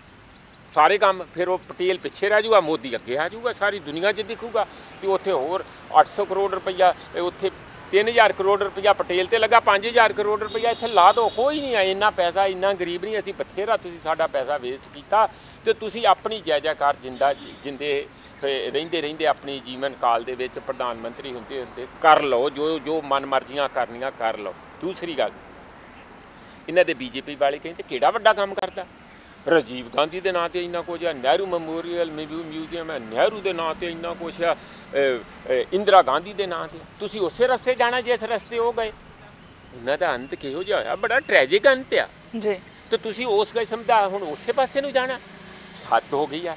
ਉਹਨਾਂ ਦੀਆਂ ਰੀਸਾਂ ਨਾ ਕਰੋ। ਤੁਸੀਂ ਆਪਣੇ ਤੌਰ 'ਤੇ ਦੇਸ਼ ਨੂੰ ਕੀ ਦੇਣਾ, ਜੇ ਤੁਸੀਂ ਦਿੱਤਾ ਹੋਊ ਲੋਕ ਤੁਹਾਡੇ ਗੁਣਗਾਨ ਕਰਨਗੇ। ਜੇ ਤੁਸੀਂ ਦੇਸ਼ ਨੂੰ ਤਬਾਹ ਕਰੋਗੇ ਤਾਂ ਲੋਕ ਬਣੇ ਬਣਾਤੇ ਸਟੈਚੂ ਵੀ ਖਿੱਚ ਕੇ ਸੁੱਟ ਦਿੰਦੇ ਹੁੰਦੇ ਆ। ਇਹ ਨਾਮ ਮਿਟਾ ਦੇਣਗੇ, ਪੋਤ ਦੇਣਗੇ, ਮਿੰਟ 'ਚ ਆਉਂਦੀ ਤੁਹਾਡੀ ਫੱਟੀ ਪੋਚ ਦੇਣਗੇ, ਜਿੰਨੇ ਮਰਜ਼ੀ ਲਿਖਾ ਲਓ। ਇਹ ਨਹੀਂ ਚੱਲਦੇ। ਦਿਲਾਂ 'ਤੇ ਰਾਜ ਕਰਨਾ ਸਿੱਖੋ। ਲੋਕਾਂ ਦੇ ਵਿੱਚ ਅਦਬ, ਸਤਿਕਾਰ, ਪਿਆਰ, ਸਦਭਾਵਨਾ, ਸ਼ਾਂਤੀ, ਇਸ ਕਿਸਮ ਦਾ ਤੁਸੀਂ ਮਾਹੌਲ ਪੈਦਾ ਕਰਕੇ ਰੱਖੋ। ਅੱਗ ਲਾਉਣ ਵਾਲਾ, ਭੜਕਾਊ, ਨਫ਼ਰਤ, ਭੈ, ਇਹ ਚੀਜ਼ ਦੀ ਰਾਜਨੀਤੀ ਛੱਡੋ, ਤਾਂ ਹੀ ਲੋਕ ਤੁਹਾਨੂੰ ਯਾਦ ਕਰਨਗੇ। ਨਹੀਂ ਤਾਂ ਯਾਦ ਤੇ ਕੀ ਕਰਨਗੇ, ਜਿੰਨਾ ਕਿ ਯਾਦ ਕਰਦੇ ਆ ਉਹ ਆਉਣ ਵਾਲੀਆਂ ਪੀੜ੍ਹੀਆਂ ਪੁੱਠੇ ਪਾਸਿਓਂ ਯਾਦ ਕਰਨਗੀਆਂ, ਸਿੱਧੇ ਪਾਸਿਓਂ ਨਹੀਂ। ਪ੍ਰੋਫੈਸਰ ਸਾਹਿਬ, ਕਿਸਾਨ ਆਗੂ, ਕਿਸਾਨ ਜਥੇਬੰਦੀਆਂ ਆਏ ਦਿਨ ਜਿਹੜੇ ਪ੍ਰੋਗਰਾਮ ਉਲੀਕਦੇ ਨੇ ਤਾਂ ਜੋ ਅੰਦੋਲਨ ਨੂੰ ਜਿਹੜਾ ਹੋਰ ਸਿਖਰ 'ਤੇ ਪਹੁੰਚਾਇਆ ਜਾ ਸਕੇ ਤੇ ਸਰਕਾਰ ਜਿਹੜਾ ਉਹ ਮੰਗਾਂ ਮੰਨਣ ਨੂੰ ਤਿਆਰ ਹੋਵੇ, ਉਸ ਲਈ ਹਰ ਦਿਨ ਜਿਹੜਾ ਪ੍ਰੋਗਰਾਮ ਉਲੀਕੇ ਜਾਂਦੇ ਨੇ। ਹੁਣ ਰਾਕੇਸ਼ ਟਿਕੈਤ, ਕਿਸਾਨ ਆਗੂ, ਉਹਨਾਂ ਨੇ ਇਹ ਐਲਾਨ ਕੀਤਾ ਹੈ ਕਿ ਜੇ ਸਰਕਾਰ ਨਹੀਂ ਉਹਨਾਂ ਦੀਆਂ ਮੰਗਾਂ ਮੰਨਦੀ ਤਾਂ ਹੁਣ 4 ਲੱਖ ਟਰੈਕਟਰ ਨਹੀਂ 40 ਲੱਖ ਟਰੈਕਟਰ ਜਿਹੜੇ ਨੇ ਉਹ ਦਿੱਲੀ ਦੇ ਅੰਦਰ ਜਾਣਗੇ ਤੇ ਉਹ ਸੰਸਦ ਦਾ ਘਿਰਾਓ ਕਰਨਗੇ। ਸੋ ਇਸ ਬਿਆਨ 'ਤੇ ਵੀ ਕਾਫੀ ਬਵਾਲ ਮਚਿਆ। ਹਾਲਾਂਕਿ ਉਸ ਤੋਂ ਬਾਅਦ ਨਰਿੰਦਰ ਤੋਮਰ ਉਹਨਾਂ ਦਾ ਵੀ ਬਿਆਨ ਆਇਆ ਕਿ ਨਹੀਂ, ਅਸੀਂ ਗੱਲਬਾਤ ਲਈ ਤਿਆਰ ਹੈਗੇ ਹਾਂ ਤੇ ਗੱਲਬਾਤ ਹੋਏਗੀ ਇਸ ਮਸਲੇ ਦਾ ਹੱਲ, ਜਿਵੇਂ ਕਿ ਪਹਿਲਾਂ ਵੀ ਉਹਨਾਂ ਵੱਲੋਂ ਅਜਿਹੇ ਬਿਆਨ ਜਿਹੜੇ ਅਕਸਰ ਦਿੱਤੇ ਜਾਂਦੇ ਨੇ। ਗੋਮਿਤਾ, ਜਿਹੜਾ ਟਿਕੈਤ ਆ, ਥੋੜ੍ਹਾ ਜਿਹਾ ਹਰ ਲੀਡਰ ਦਾ ਆਪਣਾ ਮਾਈਂਡ ਸੈੱਟ ਹੁੰਦਾ ਆ। ਮੈਨੂੰ ਲੱਗਦਾ ਉਹਨਾਂ ਨੂੰ ਇਹ ਗੱਲ ਚਿੱਤ ਕੇ ਕਰਨੀ ਚਾਹੀਦੀ। ਚਿੱਤ ਦਾ ਮਤਲਬ ਹੀ ਸ਼ੁੱਡ ਥਿੰਕ ਟਵਾਈਸ ਬਿਫੋਰ ਅਟਰਿੰਗ ਐਨੀ ਸੱਚ ਏ ਮੇਜਰ ਪੋਲਿਸੀ ਸਟੇਟਮੈਂਟ, ਹੈ ਨਾ। ਇਸ ਤਰ੍ਹਾਂ ਨਹੀਂ ਚਾਹੀਦਾ ਹੈ। ਉਹਨਾਂ ਨੇ ਪਹਿਲਾਂ ਇੱਕ ਵਾਰੀ ਆਪਣੀ ਵੱਲੋਂ ਹੀ ਕੈਜੂਅਲੀ ਕਹਿ ਦਿੱਤਾ ਸਟੇਜ ਤੋਂ, ਅਸੀਂ 2 ਅਕਤੂਬਰ ਤੱਕ ਇੱਥੇ ਬੈਠੇ ਹਾਂ, ਅਸੀਂ ਨਹੀਂ ਪਿੱਛੇ ਹਟਾਂਗੇ। ਉਹ ਲੋਕਾਂ ਨੂੰ ਲੱਗਾ ਕਿ 2 ਅਕਤੂਬਰ ਦਾ ਕੈਲੰਡਰ ਦੀ ਡੇਟ ਕਿੱਥੋਂ ਕੱਢੀ ਇਹਨਾਂ ਨੇ। ਕਿਸੇ ਪਾਂਡੇ ਨੂੰ ਪੁੱਛਿਆ ਸੀ, ਹੱਥ ਵੀ 2 ਅਕਤੂਬਰ, ਉਹ ਗਾਂਧੀ ਜਯੰਤੀ ਹੁੰਦੀ ਉਂਝ ਤੇ ਇਹ ਗੱਲ ਹੈ। ਇਹੋ ਜਿਹੇ ਵੱਡੇ ਐਲਾਨ ਸੰਯੁਕਤ ਕਿਸਾਨ ਮੋਰਚੇ ਦੀ ਮੀਟਿੰਗ 'ਚ ਥ੍ਰੈਡਬੇਅਰ ਡਿਸਕਸ ਕਰਕੇ ਕਰਨੇ ਚਾਹੀਦੇ। ਫਿਰ ਇਹਨਾਂ ਨੇ ਫਸਲਾਂ ਨੂੰ ਅੱਗ ਲਾਉਣ ਵਾਲਾ ਬਿਆਨ ਆਪਣੀ ਵੱਲੋਂ ਦੇ ਦਿੱਤਾ ਕਿ ਅਸੀਂ ਲਾ ਦਾਂਗੇ। ਲੋਕਾਂ ਨੇ ਹਰੀਆਂ ਖੜੀਆਂ ਫਸਲਾਂ ਵਾਹੁਣੀਆਂ ਸ਼ੁਰੂ ਕਰ ਦਿੱਤੀਆਂ। ਅੱਜ ਵੀ 3 ਏਕੜ ਪੰਜਾਬ ਦੇ ਵਿੱਚ ਹੋਰ ਜ਼ਮੀਨ ਆਪਣੀ ਫਸਲ ਕਿਸੇ ਨੇ ਕਣਕ ਵਾਹਤੀ ਆ। ਤੁਸੀਂ ਦੇਖੋ ਤੇ ਸਹੀ, ਲੋਕ ਤੁਹਾਨੂੰ ਲਾਰਜਰ ਦੈਨ ਲਾਈਫ ਜਿਹੜਾ ਬਹੁਤ ਵੱਡਾ ਇੱਜ਼ਤ ਮੰਨਦੇ ਹੋ ਤੇ ਤੁਹਾਨੂੰ ਗੁਰੂ ਵਾਂਗੂ ਮੰਨਦੇ ਆ। ਤੇ ਤੁਸੀਂ ਕੋਈ ਬਿਆਨ ਇਹਦੇ ਲੂਜ਼ ਸੈਂਸ ਵਿੱਚ ਦੇ ਦੋਗੇ ਤੇ ਉਹਦਾ ਸਾਡੇ ਉੱਤੇ ਰਾਜਨੀਤਿਕ ਤੌਰ 'ਤੇ ਬੜਾ ਭੈੜਾ ਅਸਰ ਪੈ ਸਕਦਾ। ਉਸ ਨੂੰ ਸੋਚਣਾ ਚਾਹੀਦਾ। ਹੁਣ 40 ਲੱਖ ਟਰੈਕਟਰ ਟੋਟਲ ਇੰਡੀਆ 'ਚ ਨਹੀਂ ਹੋਣੇ। ਪੰਜਾਬ ਦੇ ਵਿੱਚ 4 ਲੱਖ ਜਾਂ 3 ਲੱਖ ਹਰਿਆਣੇ 'ਚ ਲਾ ਲਓ, ਤੁਸੀਂ ਗਿਣ ਲਓ, ਤੇ ਕਿੰਨੇ 40 ਲੱਖ ਟਰੈਕਟਰ ਲਿਆਉਣੇ ਕਿੱਥੋਂ ਆ ਬਈ? ਐਵੇਂ ਨਾ ਤੁਸੀਂ ਬਿਆਨ ਲਿਫਾਫੇਬਾਜ਼ੀ ਨਾ ਕਰੋ। ਤੁਸੀਂ ਕਿਤੇ ਤੁਹਾਡਾ ਮੋਦੀ ਨਾਲ ਮੁਕਾਬਲਾ ਕਿ ਤੁਸੀਂ ਹਰ ਤੀਜੇ ਦਿਨ ਕੋਈ ਸਗੂਬਾ ਛੱਡਣਾ, ਵੱਡਾ ਦਾ ਵੱਡਾ ਕੋਈ ਗਪੌੜ ਛੱਡਣਾ, ਇੰਝ ਨਹੀਂ ਕਰਨਾ ਚਾਹੀਦਾ। ਉਹਨਾਂ ਨੂੰ ਸੋਚ ਸਮਝ ਕੇ ਨਾਪ ਤੋਲ ਕੇ ਬਿਆਨ ਦੇਣੇ ਚਾਹੀਦੇ ਆ। ਨਹੀਂ ਤੇ ਅਸੀਂ 26 ਤਰੀਕ ਨੂੰ ਜੋ ਭੁਗਤੇ ਆ, ਉਦੋਂ ਤੇ ਚਲੋ ਇਹੀ ਰਿਕੁਐਸਟ ਕਹਿ ਸੀ ਜਿਹਦੇ ਬੜੀ ਅਹਿਮ ਭੂਮਿਕਾ ਸੀ ਕਿ ਇਹਨੇ ਦੁਬਾਰਾ ਉਸ ਮੂਵਮੈਂਟ ਨੂੰ ਜਾਨ ਬਖਸ਼ੀ, ਇਸ ਲਈ ਸਾਰੇ ਉਹਨਾਂ ਦੇ ਸ਼ੁਕਰਗੁਜ਼ਾਰ ਵੀ ਆ। ਪਰ ਜੇ ਹੁਣ ਇਹ ਦੁਬਾਰਾ ਆਪ ਹੀ ਉਸ ਬਣੇ ਬਣਾਤੇ ਟੈਂਪੂ ਨੂੰ ਇਸ ਕਿਸਮ ਦਾ ਦੁਬਾਰਾ ਆਪ ਹੀ ਉਹਦੀ ਹਵਾ ਕੱਢਣ ਵੱਲ ਨੂੰ ਕੋਈ ਇਹੋ ਜਿਹਾ ਕਦਮ ਲੈਣ ਲਈ ਪ੍ਰੇਰਿਤ ਕਰ ਦੇਣਗੇ ਲੋਕਾਂ ਨੂੰ, ਤਾਂ ਫਿਰ ਉਹ ਜਦੋਂ ਇੱਕ ਵਾਰੀ ਗੱਲ ਖਿੰਡਰ ਜਾਂਦੀ ਆ, ਫਿਰ ਸਾਂਭਣਾ ਔਖਾ ਹੁੰਦਾ ਲੀਡਰਾਂ ਤੋਂ। ਸਾਡੀ ਰਿਕੁਐਸਟ ਇਹ ਹੈ ਕਿ ਕੋਈ ਵੀ ਏਡੇ ਵੱਡੇ ਲੀਡਰ ਹੈ, ਠੀਕ ਹੈ ਆਨਰਡ ਲੀਡਰ ਹੈਗੇ, ਪਰ ਉਹਨਾਂ ਨੂੰ ਵੱਡੇ ਬਿਆਨ ਸੰਯੁਕਤ ਕਿਸਾਨ ਮੋਰਚੇ ਦੀ ਮੀਟਿੰਗ 'ਚ ਡਿਸਕਸ ਕਰਕੇ ਫਿਰ ਦੇਣੇ ਚਾਹੀਦੇ ਆ। ਬਾਕੀ ਉਹ ਹੱਲਾਸ਼ੇਰੀ ਵੱਲੋਂ ਠੀਕ ਆ ਕਿ ਲੋਕਾਂ ਨੂੰ ਤੁਸੀਂ ਸਰਕਾਰ ਨੂੰ ਡਰਾਉਣ ਧਮਕਾਉਣ ਲਈ ਜੋ ਮਰਜ਼ੀ ਕਹੋ, ਪਰ ਜਿਹੜੀ ਕੈਟੇਗਰੀਕਲ ਸਟੇਟਮੈਂਟ ਹੈ ਉਹਦਾ ਫਰਕ ਤੇ ਹੱਲਾਸ਼ੇਰੀ ਵਾਲੀ ਜਿਹੜੀ ਸਟੇਟਮੈਂਟ ਦੇਣੀ ਉਹਦਾ ਫਰਕ ਹੋਣਾ ਚਾਹੀਦਾ। ਬਿਲਕੁਲ ਪ੍ਰੋਫੈਸਰ ਸਾਹਿਬ, ਜਦੋਂ ਦੇ ਕਿਸਾਨ ਦਿੱਲੀ ਦੀਆਂ ਬਰੂਹਾਂ ਤੇ ਬੈਠੇ ਨੇ ਤਾਂ ਕੋਈ ਵੀ ਦਿਨ ਆਉਂਦਾ ਹੈ ਤੇ ਉੱਥੇ ਹੀ ਉਹ ਜਿਹੜਾ ਉਹ ਮਨਾਉਂਦੇ ਨੇ, ਚਾਹੇ ਉਹ ਕਿਸੇ ਧਾਰਮਿਕ ਦਿਹਾੜਾ ਹੈ, ਚਾਹੇ ਉਹ ਕੋਈ ਤਿਉਹਾਰ ਹੈਗਾ, ਸੋ ਉੱਥੇ ਹੀ ਮਨਾਉਂਦੇ ਹੈਗੇ ਨੇ।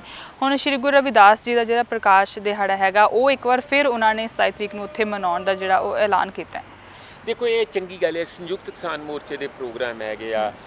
ਜਿਹੜਾ ਕੱਲ੍ਹ ਉਹਨਾਂ ਨੇ ਇਹ ਮਨਾਇਆ ਸੀ, ਜਿਹੜਾ ਜ਼ੁਲਮ ਵਿਰੁੱਧ ਹੈ ਨਾ, ਜਿਹੜਾ ਕਿਸੇ ਕਿਸਮ ਦਾ ਦਮਨ ਵਿਰੁੱਧ ਜਿਹੜਾ ਰੋਸ ਦਾ ਕੱਲ੍ਹ ਦਿਨ ਸਾਰੀ ਜਗ੍ਹਾ ਇਹ ਮਨਾਇਆ ਗਿਆ। ਉਹਦੇ ਵਿੱਚ ਲੋਕਾਂ ਦੇ ਜਿਹੜੇ ਵੀ ਬੰਦੇ ਫੜੇ ਆ ਉਹਨੂੰ ਰਿਲੀਜ਼ ਕਰਨ ਦਾ, ਝੂਠੇ ਕੇਸ ਬਣਾਏ ਉਹਨਾਂ ਨੂੰ ਕੈਂਸਲ ਕਰਨ ਦਾ, ਈਵਨ ਜਿਹੜੀਆਂ ਭਰਾਤਰੀ ਨੌਦੀਪ ਵਰਗੀਆਂ ਭਰਾਤਰੀ ਜਥੇਬੰਦੀਆਂ ਹੈਗੀਆਂ ਉਹਨਾਂ ਨੂੰ ਜਿਹੜਾ ਧੱਕਾ ਜਾਂ ਦਿਸ਼ਾ ਰਵੀ ਨਾਲ ਧੱਕਾ, ਇਹ ਸਾਰਿਆਂ ਨਾਲ ਉਹਨਾਂ ਨੇ ਕੱਲ੍ਹ ਮੈਮੋਰੰਡਮ ਦੇ ਕੇ ਕੀਤਾ। ਇਸੇ ਤਰੀਕੇ ਨਾਲ ਉਦੋਂ ਪਹਿਲਾਂ ਵੀ ਲਗਾਤਾਰ ਇਹ ਚੇਨ ਚੱਲੀ ਆਉਂਦੀ ਆ। 26 ਤਰੀਕ ਨੂੰ ਨੌਜਵਾਨਾਂ ਦਾ, ਉਦੋਂ ਨੌਜਵਾਨ ਸਾਰਾ ਕੰਡਕਟ ਕਰਨਗੇ, ਉਹਨਾਂ ਦੀ ਅਹਿਮ ਭੂਮਿਕਾ ਨੂੰ ਅਕਨੌਲੇਜ ਕਰਦੇ। ਤੇ ਜਿਹੜਾ 27 ਦਾ ਆ ਉਦਣ ਸ਼੍ਰੀ ਗੁਰੂ ਰਵਿਦਾਸ ਜੀ ਦਾ, ਜਿਨ੍ਹਾਂ ਦੀ ਬਾਣੀ ਸ਼੍ਰੀ ਗੁਰੂ ਗ੍ਰੰਥ ਸਾਹਿਬ ਦੇ ਵਿੱਚ ਦਰਜ ਹੈਗੀ ਆ, ਉਹਨਾਂ ਦਾ ਜਨਮ ਦਿਹਾੜਾ ਆ। ਉਸ ਪ੍ਰਕਾਸ਼ ਉਤਸਵ ਨੂੰ ਉੱਥੇ ਧੂਮਧਾਮ ਨਾਲ ਮਨਾਇਆ ਜਾਊਗਾ। ਉਹ ਇਹ ਇਸ ਕਰਕੇ ਵੀ ਹੈ ਕਿ ਅਸੀਂ ਅਨਲਾਈਕ RSS ਜਾਂ BJP ਦੀ ਸੋਚ, ਜਿੱਥੇ ਥੋੜ੍ਹਾ ਜਿਹਾ ਬ੍ਰਹਿਮਨੀਕਲ ਸੋਚ, ਜਿਹੜੀ ਮਨੂਵਾਦੀ ਸੋਚ ਆ, ਉਹ ਜ਼ਿਆਦਾ ਕੰਮ ਕਰਦੀ ਆ ਕਿ ਕਿਹੜੀ ਜਾਤੀ ਦਾ ਬੰਦਾ ਉਹ ਤੇ ਸਾਡਾ, ਜੇ ਕੋਈ ਦਲਿਤ ਆ ਤੇ ਫਿਰ ਉਸ ਨੂੰ ਥੋੜ੍ਹਾ ਜਿਹਾ ਕਾਨੂੰਨ ਜਿੰਨਾ ਮਜਬੂਰੀ 'ਚ ਸਹਾਰਨਾ ਪੈਂਦਾ ਉਹ ਤਾਂ ਠੀਕ ਹੈ ਰਿਜ਼ਰਵੇਸ਼ਨ ਕਰਕੇ, ਵੀ ਬਾਕੀ ਉਹਨਾਂ ਨੂੰ ਪਰਾਂ ਖਤਮ ਕਰੋ ਜਾਂ ਪਰਾਂ ਤੱਕੋ, ਕਿਉਂਕਿ ਉੱਥੇ ਜਿਹੜਾ ਊਚ ਨੀਚ ਦਾ ਪਾਠ ਪੜ੍ਹਾਇਆ ਜਾਂਦਾ। ਪਰ ਕਿਉਂਕਿ ਇਹ ਕਿਸਾਨ ਆ, ਕਿਸਾਨ ਤੇ ਖੁਦ ਮਿੱਟੀ 'ਚ 24 ਘੰਟੇ ਘੁਲਦੇ ਆ, ਮਿਹਨਤ ਕਰਦੇ ਆ। ਔਰ ਗੁਰੂ ਨਾਨਕ ਦੇਵ ਜੀ ਨੇ ਤੇ ਖੁਦ ਜਿਹੜੀ ਮਿਹਨਤ ਕੀਤੀ ਕਰਤਾਰਪੁਰ ਇਸ ਕਰਕੇ ਸੀਗੀ ਕੌਮੀਤਾ, ਕਿ ਇਸ ਮਿੱਟੀ ਨਾਲ ਜਿਹੜੇ ਹੱਥ ਲਿਬੜੇ ਹੁੰਦੇ ਆ ਉਹਨਾਂ ਦੀ ਇੱਜ਼ਤ ਵਧੇ ਔਰ ਲੋਕ ਇਹਨਾਂ ਨੂੰ ਨਫ਼ਰਤ ਨਾ ਕਰਨ, ਇਹਨਾਂ ਨੂੰ ਸ਼ੂਦਰ ਨਾ ਸਮਝਣ, ਇਹਨਾਂ ਨੂੰ ਅਤੀ ਸ਼ੂਦਰ ਜਾਂ ਦਲਿਤ ਨਾ ਸਮਝਣ, ਇਹਨਾਂ ਨੂੰ ਹੀ ਸਮਝਣ ਕਿ ਇਹਨਾਂ ਕਰਕੇ ਸਾਰਾ ਸੰਸਾਰ ਚੱਲਦਾ। ਇਸੇ ਕਰਕੇ ਉਹਨਾਂ ਦੀ ਗੁਰਬਾਣੀ 'ਚ ਕਬੀਰ ਜੀ ਦੀਆਂ ਬਾਣੀ ਜਿਹੜੀ ਆ, ਫਰੀਦ ਜੀ ਦੀ ਬਾਣੀ ਆ, ਗੁਰੂ ਰਵਿਦਾਸ ਜੀ ਦੀ ਬਾਣੀ ਆ, ਪੀਪਾ ਬਹੁਤ ਸਾਰੇ ਜਿਹੜੇ ਸਾਰੇ ਹੈਗੇ, ਉਹਨਾਂ ਦੀਆਂ ਬਾਣੀਆਂ ਨੂੰ ਇਸੇ ਕਰਕੇ ਲਿਆ ਸੀ ਕਿ ਉਹ ਸਾਰੇ ਆਮ ਲੋਕਾਂ ਦੀ ਗੱਲ ਕਰਦੇ ਸੀ, ਦਲਿਤਾਂ ਦੀ ਗੱਲ ਕਰਦੇ ਸੀ, ਗਰੀਬਾਂ ਦੀ ਗੱਲ ਕਰਦੇ ਸੀ। ਜਿਹੜੇ ਹਾਸ਼ੀਏ ਤੇ ਤੱਕੇ ਲੋਕ ਆ ਉਹਨਾਂ ਨੂੰ ਅੰਪਾਵਰ ਹੋਣਾ ਦੇਖਣਾ ਚਾਹੁੰਦੇ ਸੀ। ਤੇ ਉਸੇ ਲੜੀ ਦੇ ਵਿੱਚ ਇਹ ਜਿਹੜਾ ਪ੍ਰਕਾਸ਼ ਉਤਸਵ ਹੈਗਾ 27 ਤਰੀਕ ਨੂੰ ਗੁਰੂ ਰਵਿਦਾਸ ਜੀ ਦਾ, ਉੱਥੇ ਇਕੱਠੇ ਹੋ ਕੇ ਮਨਾਉਣਾ, ਇਹ ਗੁਰੂ ਨਾਨਕ ਦੇਵ ਜੀ ਨੂੰ ਵੀ ਯਾਦ ਕਰਨ ਵਾਲੀ ਗੱਲ ਆ, ਉਹਨਾਂ ਦੇ ਫਲਸਫੇ ਨੂੰ ਵੀ ਯਾਦ ਕਰਨ ਵਾਲੀ ਗੱਲ ਆ। ਔਰ ਇਹ ਉਹਨਾਂ ਕਿਸਾਨਾਂ ਦਾ ਵੀ ਸਨਮਾਨ ਆ, ਕਿਸਾਨੀ ਦਾ ਸਨਮਾਨ ਆ, ਜਿਹੜੀ ਲਗਾਤਾਰ ਮਿੱਟੀ ਨਾਲ ਮਿੱਟੀ ਹੁੰਦੀ ਆ, ਘੁਲਦੀ ਆ, ਉਹਨਾਂ ਦੇ ਨਾਲ ਕੰਮ ਕਰਦੀ ਆ। ਔਰ ਨਾਲ ਇਹੀ ਮਜ਼ਦੂਰ ਆ, ਭਾਵੇਂ ਰਵਿਦਾਸੀਏ ਆ, ਭਾਵੇਂ ਕੋਈ ਮਜ਼੍ਹਬੀ ਸਿੱਖ ਆ, ਭਾਵੇਂ ਹੋਰ ਆ, ਜਿਹੜੇ ਉਹਨਾਂ ਨਾਲ ਮੋਢੇ ਨਾਲ ਮੋਢਾ ਜੋੜ ਕੇ ਕੰਮ ਕਰਦੇ ਖੇਤਾਂ ਦੇ ਵਿੱਚ। ਤੇ ਉਹ ਆਪਣੀ ਇੱਕ ਯੂਨਿਟੀ ਵੀ ਦੱਸਣਾ ਕਿ ਅਸੀਂ ਸਾਰੇ ਇਕੱਠੇ ਹਾਂ, ਸਾਡੇ 'ਚ ਕੋਈ ਜਾਤੀਗਤ ਭੇਦਭਾਵ ਨਹੀਂ, ਕੋਈ ਧਰਮਾਂ ਦਾ ਭੇਦਭਾਵ ਨਹੀਂ, ਕੋਈ ਬੋਲੀਆਂ ਦਾ ਭੇਦਭਾਵ ਨਹੀਂ, ਕੋਈ ਸੂਬਿਆਂ ਦਾ ਭੇਦਭਾਵ ਨਹੀਂ। ਅਸੀਂ ਸਾਰੇ ਭਰਾ ਤੇ ਭਾਈਚਾਰਾ ਆ, ਇੱਕੋ ਹੀ ਜੋਤ ਤੋਂ ਉਪਜੇ ਹੋਏ ਸਾਰੇ ਇਨਸਾਨ ਆ ਔਰ ਅਸੀਂ ਇਹਨਾਂ ਨੂੰ ਵੈਲਿਊ ਕਰਦੇ ਹਾਂ। ਮੈਨੂੰ ਲੱਗਦਾ ਇਹ ਬਹੁਤ ਹੀ ਸੋਚੀ ਸਮਝੀ ਤੇ ਅਹਿਮ ਜਿਹੜਾ ਉਤਸਵ ਹੋਊਗਾ, ਜੇ ਉਸ ਦੇ ਤਹਿਤ ਪ੍ਰੋਗਰਾਮ ਦੇ ਤਹਿਤ ਹੋਊਗਾ। ਔਰ ਮੈਨੂੰ ਲੱਗਦਾ ਕਿ ਇਹ ਇੱਕ ਬਹੁਤ ਹੀ ਦੂਰ ਅੰਦੇਸ਼ੀ ਸੋਚ ਦਾ, ਵੱਡੀ ਸੋਚ ਦਾ ਇਜ਼ਹਾਰ ਹੈ ਸੰਯੁਕਤ ਕਿਸਾਨ ਮੋਰਚੇ ਵੱਲੋਂ ਉਦਣ ਦੇ ਪ੍ਰਕਾਸ਼ ਉਤਸਵ ਨੂੰ ਉੱਥੇ ਬਾਰਡਰ ਤੇ ਵੀ ਤੇ ਹੋਰ ਜਗ੍ਹਾ ਤੇ ਵੀ ਮਨਾਉਣ ਦਾ ਜਿਹੜਾ ਫੈਸਲਾ। ਪ੍ਰੋਫੈਸਰ ਬਹੁਤ ਬਹੁਤ ਧੰਨਵਾਦ ਤੁਹਾਡਾ ਇਸ ਸਾਰੀ ਵਿਚਾਰ ਚਰਚਾ ਦੇ ਲਈ। ਸੋ ਇਹ ਸਨ ਅੱਜ ਦੇ ਕੁਝ ਅਹਿਮ ਮੁੱਦੇ ਜਿਨ੍ਹਾਂ ਉੱਤੇ ਵਿਚਾਰ ਚਰਚਾ ਕੀਤੀ ਹੈ। ਫਿਲਹਾਲ ਮੈਨੂੰ ਦਿਓ ਇਜਾਜ਼ਤ ਤੇ ਹਰ ਅਪਡੇਟ ਲਈ ਤੁਸੀਂ ਦੇਖਦੇ ਰਹੋ ਵਿਜ਼ਨ ਪੰਜਾਬ ਟੀਵੀ, ਹਰ ਕਦਮ ਤੁਹਾਡੇ ਨਾਲ।